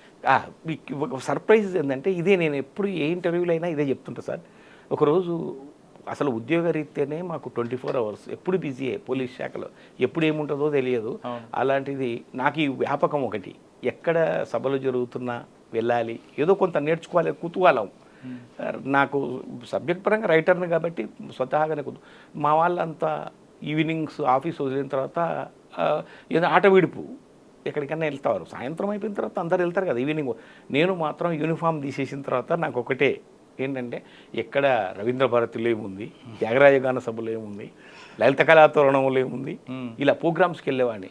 అప్పుడు నాకు ఆశ్చర్యకరం ఏంటంటే, మా వాళ్ళందరూ వాళ్ళు ఈయన వదిలేసిద్దాం, ఈయన రాడు మనతో పాటు, పార్టీలకు రాడు, ఎక్కడికి రాడు, ఈయన అదే పార్టీ. అలా నేను ఒక రోజు రవీంద్ర భారతి నా బైక్ మీద వస్తున్నా సార్, మా వాహనం ఉంటుంది కదా పోలీస్ వాహనం మీద వస్తున్నప్పుడు రవీంద్ర భారతిలో ఒక బోర్డు నన్ను అట్రాక్ట్ చేసింది సార్. గాలిబ్ గీతాల మీద సమీక్ష, గాలిబ్ గీతాల మీద అక్కినేనికి అంకితం ఇచ్చిండు దాశరథి గారు. దాని మీద సమీక్షా సమావేశాలు అంటే దాన్ని ఒక మీటింగ్, దాని మీద చర్చా వేదిక, గాలిబ్ గీతాలను. గాలిబ్ గీతాలు ఎవరు వస్తున్నాడు అంటే నాగేశ్వరరావు వస్తున్నాడు, ఆ గీతాల గురించి అమ్మ ఇంతకంటే ఈ మంచి ఛాన్స్ ఇంకేముండదని వెళ్ళా సార్, కార్యక్రమానికి వెళ్ళా. కానీ దీని వెనక ఫ్లాష్ బ్యాక్, అంత తొందరగా నేను వచ్చాను మామూలు ఎప్పుడు 6 o'clock ఇంటికి వెళ్ళే ప్రసక్తి మాకు ఉండనే ఉండదు, ఏ నైట్ 10, 9 మినిమం. అయితే తొందరగా ఎందుకు వెళ్తున్నా అంటే, ఆ రోజు మా చిన్న అబ్బాయి బర్త్డే సార్, మా మిసెస్ ఫోన్ చేసింది రమ్మని, తొందరగా రండి నేను కేక్ కట్ చేయాలి, మీరు తొందరగా ఎర్లీగా రండి, బయలుదేరాను. కానీ దానికంటే బలంగా ఈ బోర్డు నన్ను అట్రాక్ట్ చేసింది. మా ఒక ఇట్లా చూసి వెళ్దానులే, కనీసం నాగేశ్వరరావు నన్ను చూసి వెళ్దానులే, ఆ ప్రోగ్రామ్ నేను లోపలికి వెళ్ళే సార్. రవీంద్ర భారతికి ఎంటర్ అయ్యి బండి పార్క్ చేసి లోపలికి వెళ్ళిన తర్వాత అక్కడ పుస్తకాలు అమ్ముతున్నారు సార్ కౌంటర్లో, గాలిబ్ గీతాలు. ఒక పుస్తకం కొన్నా సార్, ఫస్ట్ నేను చేసిన పని అదే, ఆ పుస్తకం కొన్నా, లోపలికి తీసుకుపోయినా. ఆ ప్రోగ్రామ్ స్టార్ట్ అయ్యే వరకు టైం ఉంటుంది కదా అని చెప్పి తిరిగేస్తున్నాం. సభ అవుతుంది, నాగేశ్వరరావు మాట్లాడుతున్నాడు, కానీ పుస్తకం మాత్రం తిరిగేస్తూనే ఉన్నా నేను. అయితే ఎంత నన్ను ప్రభావితం చేసిన గీతాలు అంటే, ఇంత చిన్న చిన్న మాటల్లో, ఇంత అల్తి అల్తి మాటల్లో సమాజాన్ని కదిలించే మాటలు, అంటే మనిషిని కదిలించే మాటలు ఇంత అందంగా పొదుగొచ్చా? కవిత్వం ఇంకోటి ఏంటంటే, కథలు రాస్తున్నా నేను. కథలు ఏంది, 4 గోడల మధ్య రాస్తున్నా, జనం లోపలికి వెళ్తున్నాయని తెలియదు. వాళ్ళు స్పందించి మళ్ళీ పత్రికకు లెటర్ రాస్తే నాకు రెస్పాన్స్ తర్వాత వస్తుంది. అది బాగుంది అని కూడా నాకు తెలియదు. కానీ కవిత్వానికి అలా కాదు. చదువుతుంటే డైరెక్ట్ ప్రేక్షకులు ఉంటారు, డైరెక్ట్ అభిమానులు ఉంటారు. కవిత్వాన్ని ప్రజెంట్ చేస్తున్నప్పుడే అది జనానికి రీచ్ అవుతుంది. కథ అట్లా కాదు. ఇలా రీచ్ అయ్యే ప్రక్రియ చాలా బాగుంది. ఇది నన్ను అట్రాక్ట్ చేసింది. చూద్దాం ప్రయోగం చాలా బాగా నన్ను బాగా అట్రాక్ట్ చేసి మొత్తం పుస్తకం అంతా చదివిన సార్. అంత అయిపోయే వరకు 8:30, 9 అయింది. ఇంటికి వెళ్ళాం. పాపం వాళ్ళు దీపాలు ఆర్పేసుకుని పిల్లగాడు నిద్రపోయాడు. బాబు పడుకున్నాడు. బర్త్డే చూసిరు, కేక్ కట్ చేసుకున్నారు. కేక్ కట్ తల్లి పిల్లలు కట్ చేసుకున్నారు. అయిపోయాను. నేను ఇంకా ఊహించుకున్న సీన్ అపరకాలు ఇలా ఉంటుంది ఇప్పుడు. భార్య 100% దాంట్లో తిరిగేలేదు ఎవరింటైనా. అవును. కొడుకు బర్త్డే అని ఫోన్ చేసినాక బయలుదేరినా అని చెప్పి నా మధ్యన సాంస్కృతిక కార్యక్రమాలకు వెళ్తే ఎట్లుంటుంది, ఇంకా మండుతుంది అప్పటికి. ఫుల్ నాకు అర్థమవుతుంది. లైట్ తీసేసి పండుకుంది అంటే ఇంకా 9:30 అయిపోయింది భజన అని పోయిన తర్వాత ఇంకా ఆమె బాగా షెంటింగ్ చేసింది. ఎప్పుడు ఏమన్నా తప్పు నాదే, నేను ఏం మాట్లాడలేదు. కానీ చివరిలో అంతా అయిపోయినాక ఆమె కోపం అంతా తగ్గినాక ఎంతసేపు అయినా తినకుండా కూర్చున్నా కదా, భోజనం చేయలే కదా, ఆమె కూడా తినలేదు. పిల్లలకు పెట్టింది, పండుకున్నారు. కేక్ కట్ చేసిండ్రు. అంటే అక్క ఉంది, తమ్ముడు, మా వీడు లాస్ట్ వాడు. నాకు 3 పిల్లలు, 2 కొడుకులు 1 కూతురు. సో ఒక అక్క ఒక అన్న, 2 వాళ్ళు ఉన్నారు. అందరు కలిసి అందరూ స్కూల్ స్టూడెంట్సే కదా. చిన్నపిల్లలు పిడిచినవాడు మరి లాస్ట్ వన్ వాడు బహుశా 3rd క్లాస్ ఏమో, ఒకడు 5th క్లాస్, ఒకడు 7th క్లాస్. మేడం షంటింగ్ అయిందా? ఫుల్ షంటింగ్ అయిపోయి అంత తర్వాత అలసిపోయి కూర్చున్న తర్వాత అప్పుడు నేను కరెక్ట్ గాలిబ్ గీతాలు చదువుతుంటే నాకు అనిపించింది సార్, ప్రయోగాత్మకంగా ప్రయోగిద్దాం దీన్ని కవిత్వం. ఎంత తీయని పెదవులే ఇంతినేవి, ఎంత తీయని పెదవులే ఇంతినేవి, తిట్టుచున్నప్పుడు కూడా తీపి కురియుచుండు అన్న. ఆవిడకి ఇచ్చారు ఒకటి, సాల్లే సంబరం అన్నది. అంటే అయిపోయినట్టు, ప్రసన్నమైనట్టే. అంటే ఎంత అంటే ఎటువంటి వాళ్ళనైనా కరిగించే శక్తి కవిత్వం ఈ కవిత్వానికి ఉంది అనేది నేను ప్రత్యక్షంగా ఫస్ట్ మీ ఆవిడ మీద వేశారు. ఫస్ట్ మొట్టమొదటి నా లైఫ్లో టర్నింగ్ పాయింట్ అని చెప్తాను. నేను ఇటువంటిది నేనెందుకు రాయొద్దు అని స్టార్ట్ చేసిన సార్. మళ్ళీ ఒకసారి చెప్పండి. ఎంత తీయని పెదవులే ఇంతి నీవి అని దాశరథి గారు రాసి, ఎంత తీయని పెదవులే ఇంతి నీవి, తిట్టుచున్నప్పుడు కూడా తీపి కురియుచుండు. స్వీట్నెస్ అంటే అంత అందంగా ఉంది, నువ్వు తిడుతున్నా కూడా నాకు మహా ముచ్చటగా ఉంది, ఆనందంగా ఉంది అని చెప్పడం. ఇంత గొప్ప ప్రయోగం. ఆమెకు సాల్లే సంబరం అంటే కరిగిపోయింది, అంటే పడిపోతారు అంతే సింపుల్. అయితే ఎంత గొప్పగా ఉంది అని. తర్వాత దాన్ని తీసుకునే సార్ నేను చిన్న కవిత ఒకటి రాశాను సార్. ఎవరెస్ట్ శిఖరాన్ని ఎక్కి క్షేమంగా తిరిగి వచ్చి మేడమెట్లెక్కుతూ తూలిపడ్డాడు, కాళ్ళు అవే కాలం కలిసి రాక. Time important. ఏ టైంలో ఏ పని చేయాలో అప్పుడు అదే పని చేయాలి. దానికి 100 ఫ్యాక్టర్స్ ఉంటాయి. ఆ రోజు ఎక్కాను కదా, ఈ రోజు ఎక్కుతా అంటే దొబ్బదు. ఆడెక్కినప్పుడు నీ ఏజు, నీ వయసు, నువ్వు తిన్న ఫుడ్, నీ టైము, వాతావరణం, ఎవ్రీథింగ్ క్యాల్కులేట్ చేయాలి ఒక పని చేసే ముందు. కవిత్వంలో ఇన్ని ఫ్యాక్టర్స్ ఒక చిన్న కవితలు చెప్పొచ్చు. ఏం చెప్పొచ్చు మళ్ళీ చెప్తా చూడండి. ఎవరెస్ట్ శిఖరాన్ని ఎక్కి క్షేమంగా తిరిగి వచ్చి మేడమెట్లెక్కుతూ తూలిపడ్డాడు, కాళ్ళవే కాలం కలిసి రాక. కాలం కలిసి రాక అంటే టైం కూడా కరెక్ట్ కుదరాలి సార్. ఇప్పుడు ఎగ్జామ్ పేపర్ 10 గంటలకు ఇస్తారు సార్. నేను ఇంతకుముందు బాగా చదువుకున్నా, నాకు అన్నీ వచ్చు, నేను అది అయిపోయిన తర్వాత నాకు అక్కడికి పోయినాక గుర్తుకు రాలేదు, అక్కడ అంటే అయిపోతుంది. నువ్వు ఆ టైంలోనే గుర్తుకు రావాలి నీకు, అంతే. అలాగే నేను మహానటుడిని కానీ ఆ తెర తీసినప్పుడు నాకు రాలేదంటే తెర వేసినాక నువ్వు ఎంత గొప్ప నటుడు అయినా వేస్తే ఆ కర్టెన్ తీసినప్పుడే నీ ప్రతిభను ప్రదర్శించాలి. నీకున్న టైం ఆ షార్ట్ పీరియడ్, అప్పుడు మాత్రమే నువ్వు నీ ప్రతిభను ప్రదర్శించాలి. అది లేకపోతే ఎంత గొప్ప నటుడే. నాకు తర్వాత ఐడియా వచ్చింది, ఇంతకంటే బాగా చేసిన ఎన్నెన్నో ఉండదు. పాతగా మా తాత ఉంటారు ఇప్పుడు ఏంటి కవితలు దాదాపు 100 రాసి ఉంటారు. చాలా చాలా చిన్న. బాగా మీకు మనసుకు నచ్చింది చెప్పండి. హత్తుకుపోయింది, మనసుకు నచ్చిపోయింది, మీ మనసుకు హత్తుకుపోయింది కానీ, లేదు ప్రేక్షకులు ఎక్కువ మంది బాగా ఎంజాయ్ చేసింది కానీ, లేదు ఎమోషనల్ అయింది కానీ. ఎమోషనల్ నేను ఎప్పుడు చెప్తూనే ఉంటాను సార్. ఎమోషన్ ఏంటంటే ఖచ్చితంగా ఒక స్త్రీని గురించి మాట్లాడినప్పుడు ఎవరైనా ఎమోషన్ అవుతారు. దారం అండగా ఉన్నంతసేపే గాలిపటం బింకం, దారం అండగా ఉన్నంతసేపే గాలిపటం బింకం, బంధం తెగితే కథం, బంధం తెగితే కథం. దాంపత్యము అంతే. దాంపత్యం అంతే. ఆ బంధం దిగితే ఖతం. తెగిన గాలిపటం రా వీడండి. భార్య చనిపోయి రోడ్డు మీద తిరుగుతుంటే వీడు తెగిన గాలిపటం లాగా తిరుగుతున్నాడు అంటారు. ఎందుకు వచ్చింది ఆ పదం? ఎక్కడ పుట్టిందంటే ఇక్కడ పుట్టింది. ఇది నేను క్రియేట్ చేసిన. తెగిన గాలిపటం అంటే ఏంది అని ఇంతవరకు ప్రజలు నన్ను అడుగుతున్నారు. ఒక కవి కానీ దానికి ఆన్సర్ నా దగ్గర ఉంది. ఎందుకు అంటే తెగిన గాలిపటం అంటే ఏంది అంటే ఎవరైనా చెప్తారా సార్? వాడేంద్రా తెగిన గాలిపటం లాగా తిరుగుతున్నాడు అంటే ఎందుకంటే ఖచ్చితంగా వాడికి భార్య లేదు అని. ఇట్స్ ఇండికేట్స్ అంతే. That's all. తెగిన గాలిపటం లాగా ఒక పురుషుడు అలా తిరుగుతున్నాడు అంటే ఒక మ్యాన్ ఖచ్చితంగా అది భార్య లేనట్టే. ఇది నాకు బాగా ఇంకా చెప్పండి సార్. దాంపత్యం అని మంచిగా చెప్పండి. ఇంకా మంచిగా చెప్పాలా? అరివీర భయంకర మా డిపార్ట్మెంట్ నేను ఎప్పుడు పొగుడతా సార్. ఎందుకంటే నేను అందులో పనిచేసిన కాబట్టి. అరివీర భయంకరం మా సాయుధ దళం. అరివీర భయంకరం మా సాయుధ దళం. అది సైనికుడు కావచ్చు, మేం కావచ్చు. ప్రతికూల పరిస్థితుల్లోనూ చెక్కు చెదరదు మనోబలం. ప్రతికూల పరిస్థితుల్లోనూ చెక్కు చెదరదు మనోబలం. దేవతలు త్యాగాలు చేయలేరు, అది సాయుధ దళాలకే సాధ్యం. దేవేంద్రుడి మీద దండయాత్ర చేస్తే పారిపోయాడు. కానీ ఒక సెక్యూరిటీ అధికారి, పిఎంకు సెక్యూరిటీ ఉండడానికి అధికారి, వాడు పారిపోతాడా? లేదు. వాడు థ్రెట్ వానికి ఉంటుంది. వాడు చనిపోయినాకనే ఎవరికైతే రక్షణ ఉంటాడో వాళ్ళకు థ్రెట్. కానీ వాడు ఉన్నంత వరకు ఆ రక్షణ కూడానే. దీని మీద నేను రాశాను సార్. ఇది ప్రపంచ తెలుగు మహాసభల్లో చదివా నేను. పోలీస్ శాఖ నుంచి దాదాపు 1,00,000 మంది పోలీసుల 2011లో తిరుపతిలో జరిగింది ప్రపంచ మహాసభలో. హైదరాబాద్లో కూడా జరిగింది. ఇప్పుడు నేను అక్కడ పార్టిసిపేట్ చేసిన. తిరుపతిలో జరిగిన దానికి నేను ప్రత్యక్ష సాక్షి. అక్కడికి వెళ్ళా కాబట్టి ప్రభుత్వం ఉన్నప్పుడు. అప్పుడు తిరుపతికి వెళ్ళినప్పుడు సర్వీస్లో ఉన్నా. హైదరాబాద్లో జరిగినప్పుడు సర్వీస్లో లేను. సర్వీస్లో ఉన్నప్పుడు ప్రభుత్వం పంపాలి, గవర్నమెంట్ పంపాలి. వారం రోజులు సెలవు ఇచ్చి పంపాలి. ఒక సబ్ ఇన్స్పెక్టర్కు వారం రోజులు సెలవు అంటే ఇంపాసిబుల్. అవును. కానీ ప్రభుత్వం నన్ను సెలవు ఇచ్చి పంపింది. ఎందుకంటే ఓన్లీ 1 among 1,00,000 పీపుల్. పోలీసులో 1,00,000 మందిలో ప్రపంచ తెలుగు మహాసభలు తిరుపతిలో జరిగినప్పుడు చాలా రాష్ట్రాల నుంచి మన తెలుగు వాళ్ళు వచ్చి తమిళనాడు అవ్వచ్చు, వెస్ట్ బెంగాల్, ఒడిస్సా, అన్ని రాష్ట్రాల్లో కన్నా పలానా వ్యక్తి బాగా రాశారు అన్నది మీకు ఏమైనా గుర్తుందా? ఎందుకంటే తెలుగు ఖరగ్పూర్ నుంచి వచ్చారు, ఒడిస్సా నుంచి వచ్చారు, చాలా మంది వచ్చారు. అందరూ అంటే ఇది ఓన్లీ వేరే ఒక్కొక్క ప్యాషన్ కనిపిస్తుంది. రెండోది అంటే కవిత్వాన్ని మనం అట్లా వేరే. ఇంకోటి ఎవరు వచ్చినా ఒకటే భాష కదా, తెలుగు మీదనే. ఏ రాష్ట్రం నుంచి రాష్ట్రాల్లో స్థిరపడ్డారు మన తెలుగు వాళ్ళు. కర్ణాటకలో ఉన్నారు, ఒరిస్సాలో ఉన్నారు, అమెరికాలో భాష మీద పట్టుతో, తెలుగు భాష మీద ప్రేమతో, తెలుగు భాష గురించి చెప్పే వాళ్ళు ఏ రాష్ట్రంలో ఎక్కువ ఉన్నారు? ఏ రాష్ట్రంలో అంటే జనరల్గా అందరూ వస్తుంటారు. కానీ ఎందుకంటే నాకు తెలిసి ఎక్కువ అంటే బాగా మనకు తరచుగా కనిపించే వాళ్ళు అంటే మహారాష్ట్రలో సంస్థలు పెట్టుకొని నడిపిస్తున్నారు. కర్ణాటకలో కూడా అంతే.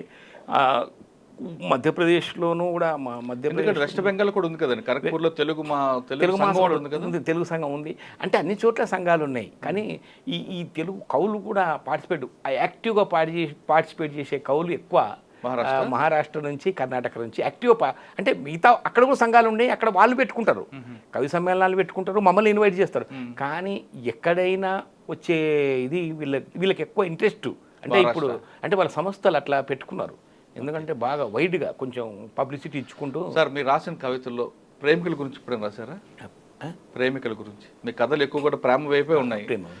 కవిత్వంలో కూడా కవిత్వం కూడా అంటే ప్రతి కవిత ప్రేమ కవితనే కదా. అంటే జనరల్గా అదర్ దాన్ మంచి కవిత చెప్పండి ప్రేమికుల గురించి.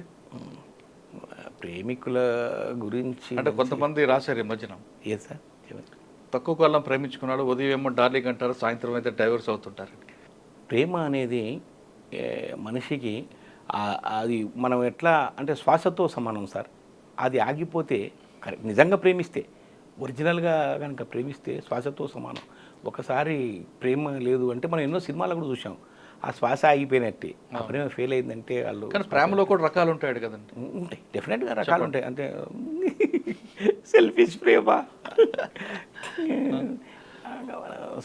ప్రేమ గురించి నేను ఈబీవి సత్యనారాయణ గారి దీంట్లో ప్రేమ గురించి చాలా స్పష్టంగా వివరిస్తుంటారండి. పొద్దున పుట్టే ప్రేమ సాయంత్రం ఉంటుందని, సాయంత్రం పుట్టిన ప్రేమ మర్నాటికి ఉంటుందని సార్. ఒకటి ఇన్స్టెంట్ ప్రేమలని, లైఫ్ లాంగ్ ప్రేమలని, షార్ట్ కట్ ప్రేమలని, ఇటువంటివి ఏమైనా మీరు గుర్తించారు సార్? ఇప్పుడు ఎందుకంటే ఒక సబ్జెక్టును మనం అంతా అంటే ఒక్కో కోణం చూసే దీన్ని బట్టి ఉంటుంది సార్.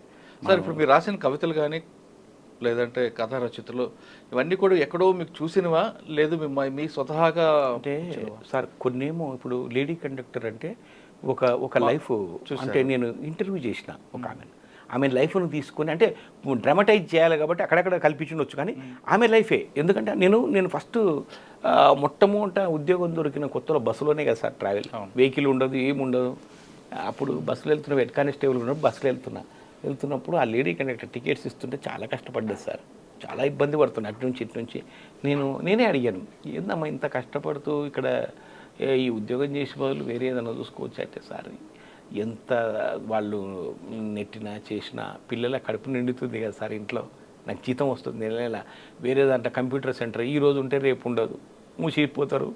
లేకుంటే ఈ రోజు ఇక్కడ రేపు ఇంకో చోట ఇట్లా పని చేసుకుంటూ తిరగాలంటే ఇది ఒక గవర్నమెంట్ ఉద్యోగం. ఇప్పుడు ఆర్టీసీలో కండక్టర్ అనేది ఇంకోటి తొలితరం వాళ్ళం మేము. మొదటిసారి 2007లోనే జరిగింది, నేను కథ వచ్చింది అప్పుడే, తొలితరం వాళ్ళం. కాబట్టి మేము ఇక్కడ ఉద్యోగానికి వస్తే మా లైఫ్ రాను బాగుంటుంది. అట్లాగే మా పిల్లలకు కూడా భవిష్యత్తు ఉంటుంది కదా సార్, హాస్పిటల్స్ ఉంటాయి, యూనిట్ హాస్పిటల్స్ ఉంటాయి, అన్ని సర్వీసులు ఉంటాయని నేను ఇంత కష్టమైన దీంట్లోకి వచ్చినా. కానీ ఇంకో అదే మా అందరూ తగులుతుంటారు చేస్తుంటారు అని అంటే, ఒకటి నాకు తెలుసు సార్ మీరు అనేది ఏంటంటే అందమైన అమ్మాయిలకు ఈ ఉద్యోగం కష్టం, ఎందుకంటే అందరూ గాలం వేస్తుంటారు అట్లా అని. అయితే అవి ఏమన్నది తెలుసా, అందం సార్. ఇప్పుడు మదర్ తెరిసాని అందరు లైక్ చేస్తున్నారు కదా సార్, ఆమె అందంగా ఉందా? కాదు కదా, ప్రతి ఒక్కరు ఎందుకు లైక్ చేస్తారు? వ్యక్తిత్వంతో వెలిగేది ఈ అందం కంటే ఎక్కువ సార్ అన్నది నా షాక్. నేను వ్యక్తిత్వంతో వచ్చే అందం ఈ అందానికంటే 100,000 రెట్లు ఎక్కువ సార్, ఆ బలం నాకుంది అన్నది. ఇది ఇంతకంటే గొప్ప పాయింట్ నాకేం కావాలి సార్ కథకు? నా అందం ఒకరిద్దరు అట్రాక్ట్ చేస్తుండొచ్చు బస్సులో, కానీ వ్యక్తిత్వంతో గెలిస్తే ప్రపంచాన్ని అట్రాక్ట్ చేసినటువంటి మదర్ తెరిసా చాలు కదా ఆ ఒక్క యుగం. అంత బలమైన వ్యక్తిత్వం నాకుంది సార్, నేను ఎందుకు భయపడతా దీనికి అన్నది. ఇంత గొప్పవాడి నేను మెసేజ్ ఇవ్వాలి కదా సమాజానికి. ఇప్పుడు ఒక రచయిత కవి ఏం చేస్తాడంటే ఇమీడియట్లీ వాళ్ళ అక్షరాల్లో పొదుగుతారు అవి. ఒక మంచి సందేశం వచ్చినప్పుడు, ఒక మంచి మెసేజ్ ఎక్కడి నుంచి వచ్చినా అది మీరు చెప్పొచ్చు. ఇప్పుడు మీ ఇంటర్వ్యూలో మీరు ఒకటి నన్ను అడిగితే, ఇప్పుడు ఇందాక మీరు అడిగిన ప్రేమ అడిగారు ఈవీవి సత్యనారాయణ అని. అంటే ప్రేమ కథలు 100,000 వచ్చినా ఎక్కడైనా ప్రేమను చనిపోయినా, ప్రేమికులలో ఒకరు చనిపోయినా అది ప్రేమ కథనే, ప్రేమికులు ఇద్దరు బ్రతికున్నా అది ప్రేమ కథనే. కానీ ఏది గొప్పది అంటే మాత్రం ఎవరు చెప్పలేరు. ఎందుకంటే సక్సెస్ అయిన వాళ్ళు, ఇప్పుడు చాలామంది అంటుంటారు ఆమె కోసం ప్రాణత్యాగం చేస్తేనే గొప్ప ప్రేమ అని. నేను మాత్రం దాన్ని బలపరచను. ఎందుకంటే ఎవడైతే ఇందాక త్యాగం చేసిన చూడు నా కథలో, నేను అందుకనే ఆ కథను రాశా. ఎందుకంటే పెళ్ళి చేసుకోకుండా ఉన్నవాడు గొప్ప ప్రేమికుడు. ఎవరు ఇందాక నేను చూపించిన, నేను దాంట్లో చూపించా కదా సార్ కథలో, మిస్డ్ కాల్లో. పెళ్లి చేసుకోకుండా అతను గొప్పోడు కదా. సార్ ఇంకా తల్లి పిల్లలు లేదా భార్యాభర్తల గురించి చెప్పారు ఒకటి, తల్లి పిల్లలు కానీ తల్లి కొడుకు గురించి కానీ కొడుకు తండ్రి గురించి కానీ వాళ్ళ బంధాల మీద రాశారా? చాలా ఉంటాయి కవితలు. అంటే ఇమీడియట్లీ మనకు అదే, నేను కూడా ఎక్కడికి వచ్చినప్పుడు నేను రాసుకోలేదు కానీ ఆ మైండ్లోకి రావాలి కదా ఇమీడియట్లీ. ఎందుకంటే కథలు అంటే బాగా మధ్య నచ్చింది చెప్పండి. బాగా ఇంకో కవిత చెప్పనా సార్? ఇప్పుడు చెట్టుకు, ఇప్పుడు మామూలుగా ఏంటంటే ఇప్పుడు అంతా డ్రగ్స్ మీద నడుస్తుంది కదా సార్. ఆ డ్రగ్స్ గురించి ఒకటి, ట్రాఫిక్ గురించి చెప్పండి. డ్రగ్స్ గురించి చెప్తా. డ్రగ్స్ గురించి, చెట్టుకు చీడ అంటే కొమ్మలకు రెమ్మలకు కాదు ట్రీట్మెంట్. చెట్టుకు చీడ పట్టిందంటే కొమ్మలకు రెమ్మలకు కాదు, వేళ్ళ నుంచి చేయాలి ట్రీట్మెంట్. వేలు కింద భూమిలో ఉన్నటువంటి పాతుకుపోయినటువంటి ఆ వేళ్ళ నుంచి చేయాలి. డ్రగ్స్ నిర్మూలన ప్రభుత్వానికి ఏ పార్టీ తలుసుకుంటే ఖచ్చితంగా విల్ పవర్ ఉంటే ప్రభుత్వానికి ఏ పార్టీ అంటే ఈ పాయింట్ను దానికి జోడిస్తే ఎంత అద్భుతంగా అది కవితగా అవుతుంది అంటే తలుసుకుంటే ఉంది సార్, ప్రభుత్వం తలుసుకుంటే విల్ పవర్ అంతే. నేను అందుకే చెప్తుంటా, మొన్న ఇంకొకటి కూడా అన్న, మామూలుగా మాట్లాడుతున్నప్పుడు కూడా నేను క్యాజువల్గా కూడా చెప్తుంటా ఏంటంటే, సంకల్ప బలం ఉన్న ప్రభుత్వం, పటిష్టమైన యంత్రాంగం, ఏదైనా సాధించగలిగే తత్వం, ఈ మూడు ఉంటే ఇక డ్రగ్స్ పని దబిడిదిబిడి అని ఈ మూడు ఉన్నాయి ఈ ప్రభుత్వాలకి ఇప్పుడు ఉన్నాయి. ఇప్పుడు ప్రజెంట్ అదే దబిడిదిబిడి అంటే ఇప్పుడు భాషను ఎట్లనే వాడచ్చు కవి. డ్రగ్స్ పని దబిడిదిబిడే వాయిస్తారు. అంటే సంకల్పం ఉన్న ఆ రెండు మ్యాచ్ కావాలి సార్. పోలీస్ యంత్రాంగం స్ట్రాంగ్ ఉండాలి, ప్రభుత్వానికి సంకల్పం ఉండాలి, ఇదేమో సామర్థ్యం ఉండాలి, పోలీస్ శాఖకు సమర్థత ఉండాలి, వాళ్ళకి సంకల్పం ఉండాలి. అయితే ఈ ఇన్ని ఖచ్చితమైనటువంటి అభిప్రాయంతో అడిగేసే వాళ్ళు యంత్రాంగం ఉండాలి. మొత్తం ఉంటే 3 ఉన్న తర్వాత అదేం సార్ దబిడి దిబిడి ఎంత ఈజీగా అయిపోతుంది, చాలా సులభంగా సాధించగలుగుతాం ఏదైనా. ఓకే సార్, ఫైనల్గా చెప్పండి, కాకి యూనిఫామ్ వేసుకున్నప్పుడు ఒక సెక్టార్లో పనిచేశారు, ఒక అపవాదుల సంఖ్యలో పనిచేశారు, అందరూ అలాగుంటారనే విషయం మీరు చెప్తున్నారు. ఇప్పుడు కవిగా మారారు, కథ రచయితగా మారారు. ఇప్పుడున్న ఎంజాయ్మెంట్ ఎక్కువ ఉందా, అప్పుడున్న దీంట్లో ఎక్కువ ఉందా ఎంజాయ్మెంట్? అంటే జీవితాన్ని, ప్రతి వ్యక్తికి ఒక జీవితానికి ఒక ఆనందం అది ఇస్తుండేది. ఉద్యోగరీత్యా ఇవ్వచ్చు, అంటే వృత్తిరీత్యా ఇవ్వచ్చు, ప్రవృత్తి రూపే ఇవ్వచ్చు. ఈ ప్రవృత్తిలో ఉందా మీకు, వృత్తిలో ఎక్కువ అనిపించిందా? సార్ ఒకటి ఇది ఎందుకంటే ఇప్పుడు మనకేంటంటే 2 కళ్ళు ఉన్నాయి సార్. ఏ కళ్ళు అంటే ఇది చూస్తుంది, ఇది చూస్తుంది. ఏ కళ్ళు నీకు ఇష్టం అంటే చెప్పలేము. అట్లాగే తల్లి తండ్రి ఉండరు. తల్లిదండ్రులు కూడా నేను మిగతా వాళ్ళు తల్లి ఎక్కువ అనొచ్చు, కానీ అట్టే ఉండదు ఇద్దరు. అయితే తల్లిదండ్రులు నీకు ఎవరు ఇష్టం అంటే కూడా చెప్పలేము. ఎందుకంటే నాన్న కొన్నిసార్లు, ఎందుకంటే వెలిగించి ఆరిపోయే అగ్గిపుల్ల నాన్న, వెలిగించి ఆరిపోయే దివ్యంగా వెలిగే జ్యోతి అమ్మ. అమ్మ వెలుగుతుంది అంటే బికాస్ ఆఫ్ నాన్న. నీకు వెలిగే అది స్పార్క్ అయ్యినప్పుడు ఇంకెక్కడ ఉంటుంది నీకు వెలుగు? కరెక్ట్. వెలిగించి ఆరిపోయి కాళ్ళతో రాస్తాం సార్ అగ్గిపుల్లను, కానీ జ్యోతిలాగా ఆ త్యాగగుణం నాన్నది. ఎందుకంటే నేను ఏమైనా పర్వాలేదు, నన్ను కాళ్ళతో రాసినా పర్వాలేదు, నువ్వు మాత్రం వెలగాలే అని భార్యను అంటాడు. 24 గంటలు అట్లా పూజించే అంటే ప్రేరేపించే వ్యక్తి తండ్రి, అంటే భర్త. అట్లా అందుకే ఆ జ్యోతి అలా వెలుగుతుంటుంది నిత్యం. అలా వెలగాలి అంటే అలా అగ్గిపుల్ల త్యాగమైపోయి, అట్లా త్యాగం చేసినటువంటి అగ్గిపుల్లలు ఎన్నో, ఇంకా దివ్యంగా వెలుగుతున్న జ్యోతులు ఎన్నో. ఈ రెండు గొప్పవే. ఎందుకంటే అంటించి అట్లా వెలుగుతూ ఆయనను చూపుతుంది కదా మనం, ఈ వెలుగు మీ నాన్న నుంచి వచ్చింది అని నిదర్శనంగా నిలిచింది. ఎక్కడ మైనస్ చేస్తాను చెప్పండి? ఏది కాదు కదా. ఏది కరెక్ట్, ఏది ముందా అని చెప్పలేమా? వెలిగించింది ముందేమో వెలిగే జ్యోతి గొప్పదా, అంటించిన అగ్గిపుల్ల గొప్పదా?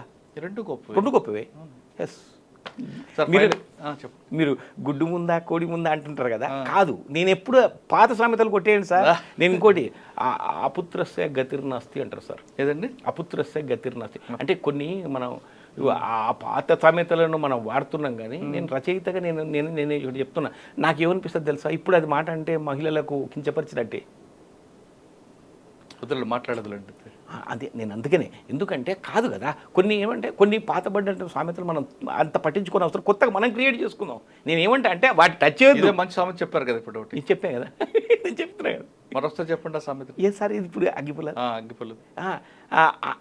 అంటించి ఆరిపోయి అగ్గిపుల్ల నాన్న, దివ్యంగా వెలిగే జ్యోతి అమ్మ. సూపర్. ఏముంది సార్ కవిత చిన్న సార్, మీ డిపార్ట్మెంట్లో మీకు ఒక గుర్తింపు ఇచ్చింది. మీరు కవిగా కథ రచయితగా నడుస్తున్నా, మీకు యూనిఫామ్ సర్వీస్ అంతా గుర్తింపు తేబట్టే దాస్ గారు ఈరోజు ఈ స్థాయిలో ఉన్నారు. అటువంటి ఆ డిపార్ట్మెంట్లోకి వచ్చే వాళ్ళకి మీరు ఇచ్చే మెసేజ్ ఏంటి? తప్పకుండా సార్, డిపార్ట్మెంట్కి వచ్చేవాళ్ళు, ఎందుకంటే జీవితంలో కొన్ని ఉద్యోగాలు మాత్రమే ప్రజలతో డీల్ ఉండే ఉద్యోగాలు, లోపల వెళ్ళి పని చేసుకునే ఉద్యోగాలు, ప్రజలతో ఏదైతే మమేకం అయిపోయి చేసే ఉద్యోగాలు ఏముంటాయి, అందు ముఖ్యంగా యూనిఫామ్ సర్వీసెస్ ఏంటంటే చాలా అప్రమత్తంగా జాగ్రత్తగా. ఎందుకంటే సర్వీస్ అంతా కత్తి మీద సామే. మీరు పనిచేసిన రోజులు మీకు, ఎందుకంటే నేను ఇందాక చెప్పాను, మామూలు ఉద్యోగికి 2 కళ్ళు అబ్జర్వ్ చేస్తుంటే 100,000 కళ్ళు అబ్జర్వ్ చేస్తుంటాయి. కాబట్టి ఒళ్ళు దగ్గర పెట్టుకొని పనిచేయాలి. మన డిపార్ట్మెంటుకు గొప్ప పేరు తీసుకొస్తే నిజంగా, ఎందుకంటే దానికోసం ప్రయత్నించే అదృష్టం మనకు వచ్చినందుకు మనం గర్వపడాలి. మన డిపార్ట్మెంట్కి గొప్ప పేరు తెచ్చే ఏ అవకాశాన్ని మనం వదులుకోవద్దు అనేది నా ప్రగాఢమైనటువంటి నమ్మకం సార్. ఓకే, ఆ రకంగానే నేను అక్షర సేవ చేస్తున్నా కూడా, నేను ఎక్కడ కవిత ప్రారంభించిన మొట్టమొదటి నా డిపార్ట్మెంట్ గురించే. ఎందుకంటే నేను ఇందాక చెప్పాను కదా, దేవతలు త్యాగాలు చేయలేరు, సాయుధ దళాలకే సాధ్యం. ఎందుకు అంటే అది కూడా నేను దేవతలు అంటే, ఇప్పుడు దేవేంద్రుడు మీద దండయాత్ర చేస్తే పారిపోతాడు, ఆ విష్ణువు దగ్గరకు ఉరుకుతాడు. కానీ నీకు ఉరకడానికి ఇంకేం లేదు, నువ్వే కాపాడాలి. ఇంకా నీకు వేరే గత్యంతరం లేదు, నువ్వు ఎక్కడికి పరిగెత్తలేవు. నువ్వు రక్షణ అంతే, పోతే పోవాలి, ఉంటే ఉండాలి, అక్కడే నిలబడాలి. నువ్వు సీఎం వెంబడి సెక్యూరిటీ ఆఫీసర్ ఆ ఫ్లైట్లో వెళ్ళిపో అంటే పోవాల్సిందే. అది ఉంటుందో కూలుతుందో తెలియదు, కానీ నువ్వైతే పోవాల్సింది. ఆయనకు తిరుగుతుండి కాబట్టి నేను పోను, సీఎం టార్గెట్లు ఉన్నాడు కాబట్టి పోను అంటే కుదరదు కదా, నీ డ్యూటీ అది. ఆయన పోననొచ్చు కానీ నువ్వు అనడానికి వీల్లేదు, నీ డ్యూటీ అది. కాబట్టి ఇటువంటి కష్టసాధ్యమైనటువంటి ఉద్యోగాలకు వచ్చినప్పుడు, సాయుధ దళాల్లో చేరుతున్నప్పుడు ఏంటంటే డెడికేటెడ్గా పనిచేసే మొట్టమొదటనే కృతనిశ్చయంతో రావాలి. ఇంకోటి ఏంటంటే సార్, ఈ సందర్భంగా నేను ఖచ్చితంగా ఈ పోలీసు భార్యలకు కానీ సాయుధ దళాలకు ఎవరికైనా మిలిటరీ మ్యాన్ కానీ ఎవరైనా సరే ఈ దళాలకు సాయుధ దళాలకు పోలీస్ దళాలకు మిలిటరీ దళాలకు చెప్పేది ఏంటంటే సైనికులందరికీ చేతులెత్తిన వాళ్ళంటే ప్రభుత్వం ఉద్యోగం ఇస్తుంది కాబట్టి వాళ్ళ జీతం ఇస్తుంది కాబట్టి వీళ్ళు పనిచేస్తున్నారు కానీ ఏది కాకుండా నీ అంత కష్టమే ఇంట్లో భార్య కూడా పడుతుంది. అవును. నువ్వు మిగిల్చిన ఎన్నో పనులు తను చేస్తుంది. స్కూల్కి వెళ్ళాలి, అడ్మిషన్ తీసుకోవాలి, అన్ని పనులు నువ్వు లేవు కాబట్టి అది తండ్రి చేసే పని. కానీ అది కూడా ఆమె ఎక్స్ట్రా బరువు మోస్తుంది. ఖచ్చితంగా అందరూ వాళ్లకు కృతజ్ఞులై ఉండాలి. మహిళలకు ఖచ్చితంగా ఆ మహిళామణులు, ఆ అర్ధాంగులు, ఈ సాయుధ దళాల అర్ధాంగులు ఖచ్చితంగా great sir. We must salute them. వాళ్ళ మీద ఒక కవిత రాయండి మంచిది.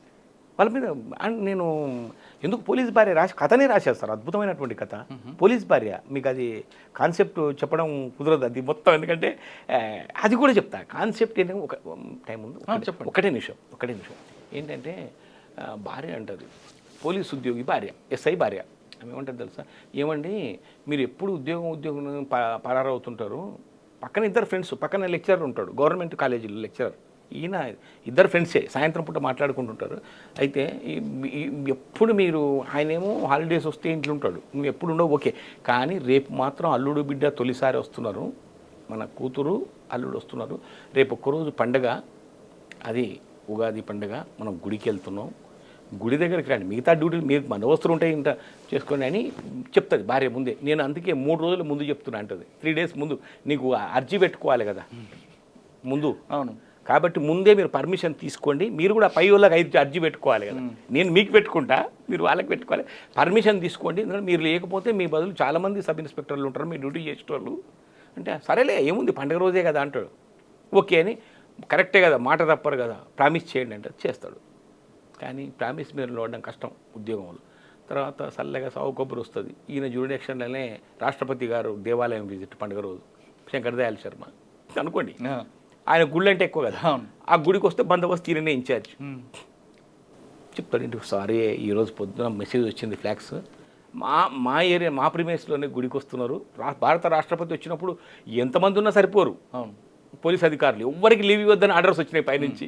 కాబట్టి నేను ఖచ్చితంగా, అది నా గుడి కాబట్టి నేను ఖచ్చితంగా ఉండాలి అంటే, అయిపోయిందా ఇది కూడా అయిపోయిందా, సరే అని అంతే.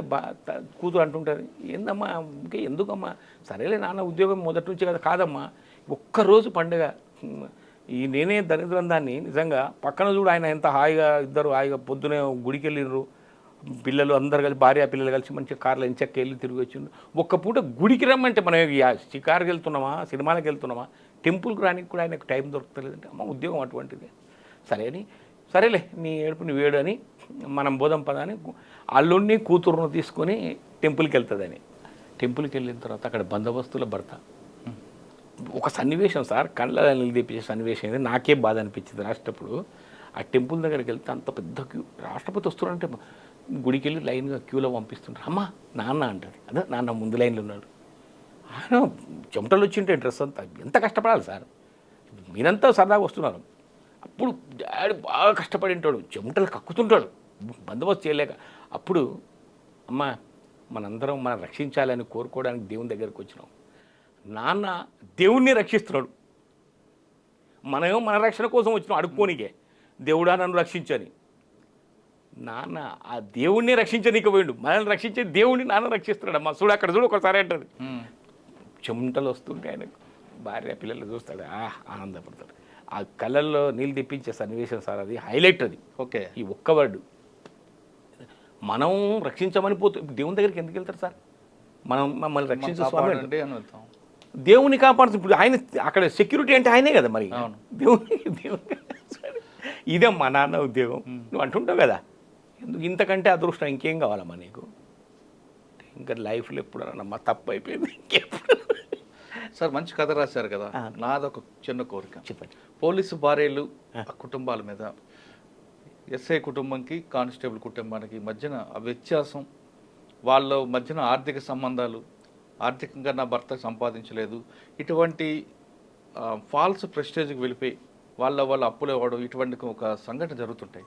వాటి మీద ఒక మీరు ఫోకస్ చేస్తే బాగుంటుంది ఇంకా తర్వాత ఎప్పుడైనా.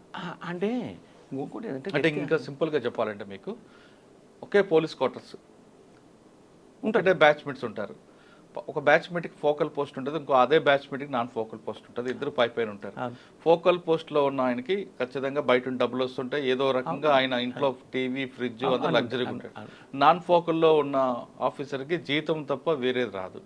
కానీ భార్య మాత్రం నాన్ ఫోకల్ వైఫ్, నీ బ్యాచ్మేట్ ఇంట్లో అన్నీ ఉన్నాయి కానీ మన ఇంట్లో లేవు అంటూ ఆమె 10 సార్లు చెప్పేసరికి ఇంట్లో కూడా నాన్ ఫోకల్లో ఉన్న ఆయనకు కూడా ఏదో రకంగా నేను ఫోకల్లోకి వెళ్ళాలి, డబ్బులు సంపాదించాలి అనే కోరిక ఆయన మనసులో వస్తుంది. ఓకే, భార్యకి చెప్పాల్సింది పోయి అతను కూడా కొంతవరకు చెప్తారు, మారకపోయేసరికి ఆయన ట్రాక్లోకి వచ్చి తప్పుడు దారిలో వెళ్ళి ఆయన కూడా తనకున్న నిజాయితీని పక్కన పెట్టి అడ్డదారిలో డబ్బులు సంపాదిస్తూ, లేదా ఆయన కూడా అడ్డదారిలో పొలిటికల్తో లెటర్ తీసుకుంటూ ఒక పోస్ట్ సంపాదించుకుంటారు. తర్వాత సీన్ కట్ చేస్తే అడ్డదారులు వచ్చిన డబ్బులతో ఆయన అవినీతి పరుల్లో మారిపోయి తర్వాత ఏసీపీకి ఇచ్చుకుంటాడు. అప్పుడు ఆమె కోర్టుకు వెళ్ళినప్పుడు చెప్తాడు, నీ ద్వారా కదా నేను ఈ విధంగా తయారైనని. ఈ విధంగా రియలైజ్ అవుతారు కొంతకాలం. వండర్ఫుల్. ఇటువంటి లైన్ తీసుకొని మీరు మంచి స్టోరీ రాస్తే. అయితే వినండి, ఈ లైన్ తీసుకున్నా సార్ నేను, మీరు చెప్తుంటే నాకు కళ్ళగట్టినట్టుంది. నేను రాసిన కథ పట్టుచీర అన్న కథ రాసేసారు. అయితే మీరు పోలీస్ అన్నారు, నేను డైరెక్ట్ ఎందుకంటే సర్వీస్లో ఉన్నా అప్పుడు. ఎప్పుడైతే నేను కథ రాసి ఈ రోజు అయితే ధైర్యంగా రాసేవాడినేమో పోలీస్ మీదనే, కానీ ఆ రోజు రాయడానికి వెళ్ళలేదు. రిస్ట్రిక్షన్స్ ఉంటాయి పోలీస్ కళానికి, బాధ్యతలు బరువులు చాలా ఉంటాయి. డిసిప్లిన్ ఎందుకు అని అంటే నేను కథ రాసినప్పుడు అది దాంట్లో స్కూటినీ అవుతుంది మొత్తం. అవును, ఏమవుతుంది, నేను లేదు వినండి, నేను ఎట్లా ఉంటుంది, మా కత్తి మీద సాము ఉంటుంది మా కథ రాసేటప్పుడు సర్వీస్లో ఉంటుంది. ఇప్పుడు అయితే ఏంటి అది అంటే నక్సలైట్స్ దేశభక్తులు అని వాళ్ళు అంటారు. ఒకవేళ ఒక పాత్రను తీసుకొని నేను అట్లా దేశభక్తులు అంటే నేను షాక్ పనికిరాను. నేను పోలీసులు నిజాయితీ పరులు అని నేను రాసిన అనుకో ప్రజలతోటి కొట్టుంటుంది. లేదు వాళ్ళు మంచోళ్ళు కాదంటే ఉద్యోగంలోకి వెళ్ళి పీకేస్తారు. ఈ 3 ట్రయాంగిల్గా నా మీద దాడి చేస్తాయి. అవును, ఓ కథ అంటే కథకుని నానంటే నన్ను కాదు, ఓ కథకుని, పోలీస్ కథకుని, అవుట్ సైడర్ కథకుని, మనకి ఇవన్నీ సంబంధం లేదు. వాడు డైరెక్ట్ రాస్తాడు పోలీసు ఏమైనా చేయొచ్చు, కానీ నేను రాయలేను పోలీసు ఏమైనా చేయొచ్చు అని. కానీ మీరు రాసిన పట్టు చీరలో ఉంది. ఏముంది అంటే నేను పోలీస్ అని తీసుకోలేదు, ప్రభుత్వ ఉద్యోగి అన్న. పోలీసులు కూడా ఉంటారు దాంట్లో, గవర్నమెంట్ ఎంప్లాయీ అంటే పోలీసు దాంట్లో ఉన్నాడు. ఏం లేదు సార్, అతను బాగా లంచావతారం, ఒకడు నిజాయితీగా ఉంటాడు. ఈ ఇద్దరు భార్యలు సన్నిహితంగా ఉంటారు. ఆయన భార్య ఇద్దరు ఒకటే post, same post, sub registrar. వీళ్ళకి బాగా గుర్తుంటాయి. సబ్ రిజిస్టార్ తెలుసు, నేను చెప్పాల్సిన అవసరం లేదు. ఇద్దరు అదే బాగా ఆనందపడుతూ ఒకటే ఆఫీస్లో బ్రహ్మాండంగా సంపాదిస్తుంటే ఆమె ఏం చేస్తుంది, ఎక్కడ పేరెంటాలకు వెళ్ళిన అమలకలేకపోతుంటారు. పేరెంటాలకు వెళ్ళినప్పుడు తను అందరిని ఇంటికి తీసుకెళ్ళి చూపిస్తుంటుంది, నాకు ఇదో ఇన్ని బీరువా నిండా పట్టు చీరలు ఉన్నాయి, టీవీ ఫ్రిడ్జ్ అని. ఈమె ఇంటికి వచ్చినప్పుడు మామూలుగా కూర్చోవడానికి 4 కుర్చీలు ఉంటాయి, అందుకే ఎప్పుడు పిలిస్తే లాస్ట్కి ఒక రోజు ఏమంటుంది తెలుసా, ఏం లేదండి ఏదో చిన్న కోరిక కొడుతుంది. ఏంటంటే ఈరోజు పిల్లలకు ఈ పండుగ కన్నా బట్టలు మంచివి తీసుకురండి, డ్రెస్సులు కొందాం. ఎందుకు దాంట్లో తీసుకొని కుట్టిద్దాం, అందరు మా టైలర్ ఉన్నాడు కదా, అందరికి ఒకటే తాళ్ళ తీసుకుంటే అందరికి కలిపి వస్తాయి కదా, యూనిఫామ్ సర్వీస్ లాగా. వద్దండి అది అట్లా వద్దు, ఇప్పుడు వాళ్ళు ఏదో రెడీమేడ్ డ్రెస్సులు మంచిగా వచ్చినాయి అట్లా ఏదో అవుతున్నాయి. అయిన తర్వాత బాధపడుతుంది, ఇప్పుడు కూడా మీరు ఇంత ఇది చేస్తున్నారు అని. అంత తర్వాత సరేలే ఆయన ఆఫీస్కి వెళ్తాడు. వెళ్ళిన తర్వాత భార్య ఇంత చిన్న కోరిక కొడితే కూడా నేను అనలేను. ఆఫీస్కి కూర్చున్న తర్వాత కరెక్ట్ అప్పుడే వస్తుంది, ఆయన తీసుకొస్తాడు సబ్ రిజిస్టార్. ఈయన చిన్న పని ఉంది, ఇది నీ జోన్కి వస్తుంది, నీ జ్యూరిడిక్షన్ కదా, ఈ చిన్న పని చేసి పెట్టి సాయంత్రం హోటల్లో కలుస్తా అంటున్నాడు అని పరిచయం చేస్తాడు. చేసి తర్వాత మీరు మాట్లాడుకుని వెళ్ళిపోతారా, వెళ్ళిపోతాడు. ఈయన వచ్చినా అని చెప్తాడు, సార్ ఈ చిన్న పని సార్ ఇది అంటే, ఇది ఫైల్ నా దగ్గరకు వచ్చింది, అది కరెక్ట్గా లేదు, నేను రిమార్క్స్ రాసి పంపించిన అంటాడు. అదే సార్ అది తీసేసి అప్రూవల్ రాస్తే అయిపోద్ది కదా అంటాడు. నేను రాయను అంటాడు, వెళ్ళిపోతాడు. అంతే. పోయిన తర్వాత ఇంటికి పోతాడు. ఇంకేం పోని వాడు చేయలేదు కదా. సాయంత్రం ఈవినింగ్ పోయేటప్పుడు ఈ చూడండి సన్నివేశం చూడండి, ఈవినింగ్ పోయేటప్పుడు వాడిని పని చేయలేదు. బస్ స్టాప్లో బస్సులో పోయేటోళ్ళే ఇద్దరు, ఆడ బస్ స్టాప్లో నిలబడతాడు, ఆయన స్కూటర్ మీద వస్తాడు. ఈయన స్కూటర్ ఉంటుంది, ఎందుకంటే కరప్షన్ డబ్బు కదా. ఆ స్టాప్లో నిలబడతాడు ఆయన, పెద్ద ఆయన. అది ఆఫీస్ బస్సు వస్తుంది కదా, హైకోర్టు నుంచి వెళ్ళే బస్సు, అందరు ఉద్యోగస్తులను తీసుకెళ్తుంది ఒకటి. ఆ బస్సు కోసం నిలబడతాడు. బస్సు వస్తుంటే రాలేదు, అప్పటికి పోతే శ్రీనివాసరావు గారు రండి, ఇంటికి కదా, దగ్గరే ఉంటారు ఇల్లు కూడా, పక్క ఒకటే బస్తీలో రండి అంటే ఇద్దరు కనిపించి ఇప్పుడు ఎక్కాలి బండి. ఆయనకేమో ఎక్కువ బాధ ఉంటుంది, వాడు చెప్పిన పని చేయలేదు, ఎక్కాలంటే మనసు ఒప్పుకోదు కదా. ఎక్కలేను అనుకుంటున్నప్పుడు టక్కుని ఎవరో పిలుస్తారు, శ్రీనివాసరావు గారు అదో నా ఫ్రెండ్ వచ్చిండు నేను వెళ్ళిపోమంటాడు. ఆ పిలుపు బా మంచిగా అయిపోయింది. వీడు కూడా జూనియర్ సార్, మీ వల్లనే నేను మంచిగా అయిపోయినా సార్, నాకు కూడా సీనియర్ అసిస్టెంట్గా ప్రమోషన్ వచ్చింది సార్, మిమ్మల్ని కలుద్దామని ఆఫీస్కి వెళ్ళి మీరు ఇప్పుడే వెళ్ళిండ్రని వచ్చిందని వాడు ఏదో చెప్తాడు. అమ్మ మంచిగా అయిపోయింది బాబు, ఎప్పుడు వచ్చినా సరే నువ్వు రైట్ టైంలో వచ్చినావు, ఎందుకంటే వానికి చెప్పలేక వస్తున్నా నేను రాను నీ బండి మీద అని. నా బస్సు వచ్చే వరకు మంచిగా మాట్లాడుకుంటారు, రిలాక్స్గా వెళ్ళిపోతాడు, ఇంటికి వెళ్తాడు. ఈ బస్సులు ఎక్కి ఫ్రెండ్తో మాట్లాడేది సార్ మీరు ఇన్ని రోజుల తర్వాత కలిసిండు, కనీసం నేను స్వీట్ తినిపిస్తాను మీరు ఏమనకపోతే సరిపోదాం పదా అని ఇద్దరు పోతారు. స్వీట్ తినిపిస్తే వాడు సంతోషంగా ఇంటికి వచ్చేవరకు లేట్ అవుతుంది. ఇంటికి వచ్చిన తర్వాత ఎప్పుడు లేనిది భార్య ఇంటికి వచ్చిన తర్వాత మామూలుగా ఎప్పుడు వచ్చినా పెద్దగా వచ్చిన ఆయనేమో పొద్దున్న తొందరగా వచ్చిండు, స్కూటర్ మీద వచ్చి ఆయన తొందరగా వస్తాడు కదా, డబ్బులు తీసుకుంటాడు, తొందరగా ఇంటికి వస్తాడు అన్ని చూస్తే మీరు కష్టపడి పని చేస్తారు గొడ్డు చాకరీ, కానీ మళ్ళీ ఇట్లా రాత్రి లేటు కూడా అది అట్లా ఫీల్ అవుతుంటే. కానీ ఈరోజు వెళ్తే బాగా ఆనందంగా ఉంటుంది సార్. చాలా చాలా అంటే చాలా యాక్టివ్గా ఉంటుంది. ఏంటంటే అమ్మ నేను వస్తాడు కష్టపడి వస్తున్నాడు అని వచ్చిన వెంటనే రండి భోజనం చేసుకో, మొదలైతే తినండి కాళ్ళు కడుక్కోండి నీళ్ళు, ఎప్పుడు లేదు కదా ఇంత ప్రేమతో ఎప్పుడు చూడలేదని మొదలు ఏమైంది అసలు ఏంది నీ రోజు కొత్తగా కనిపిస్తున్నావు ఈరోజు అంటే ఏం లేదు తినండి భోజనం పెడుతుంది తినండి. తిన్న తర్వాత ఒక బాధాకరమైన విషయం, బాధాకరం అంటూ మరి ఇంత యాక్టివ్గా ఉండవు అంటే నాకు ఇప్పుడు అర్థమైపోయిందండి నిజమేందో. ఏమైంది అసలు ఏమైంది? ఇందాక ఆ రామచంద్రరావు గారికి సీరియస్గా ఉంటే హాస్పిటల్కి వెళ్ళిన వాళ్ళ ఫ్యామిలీ ఏమైంది నాకు ఇప్పుడు కలిసిండు కదా వచ్చేటప్పుడు నాకు కలిసిండు అప్పుడే ఏమైంది ఏమైనా హార్ట్ పెయిన్ చెస్ట్ పెయిన్ అది కాదండి వచ్చేటప్పుడు యాక్సిడెంట్ అయిందండి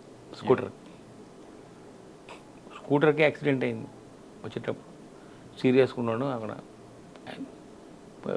కాసేపటి తర్వాత మెసేజ్ వస్తుంది ఈజ్ నో మోర్ అని. అప్పుడు భార్య కాసేపటి తర్వాత ఇందాక పోయింటండి కాసేపటి తర్వాత మెసేజ్ వచ్చింది ఆయన లేరా టైం, అందుకే మీరు ఫోన్ చేసి పోయేస్తారేమంటే పోతాను. అయితే అప్పుడు చూసావా నువ్వు ఏమంటుంటే నీకు తెలుసా ఈరోజు ఆయన ప్లేస్లో నేను కూడా ఉన్నట్టు ఇప్పుడు అదే స్కూటర్ ఎక్కిన నేను ఇద్దరం అవుటు. కానీ మన నిజాయితీ ఎప్పుడు మనల్ని కాపాడుతుంది.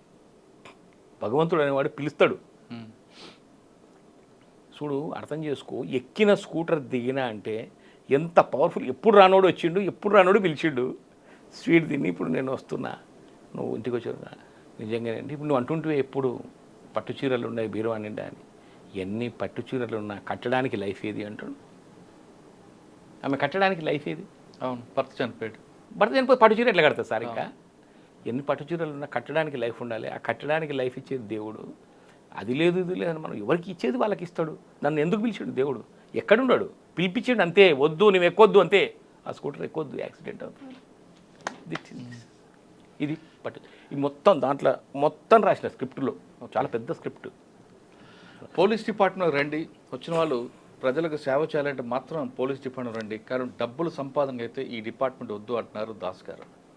మిగతా డిపార్ట్మెంట్లో వెళ్తే పెద్ద ఫోకస్ ఉండదు, కానీ పోలీస్ డిపార్ట్మెంట్లోకి వస్తే మాత్రం ఖచ్చితంగా ప్రజలందరికీ మీరు సేవ చేసినట్టు అవుతారు.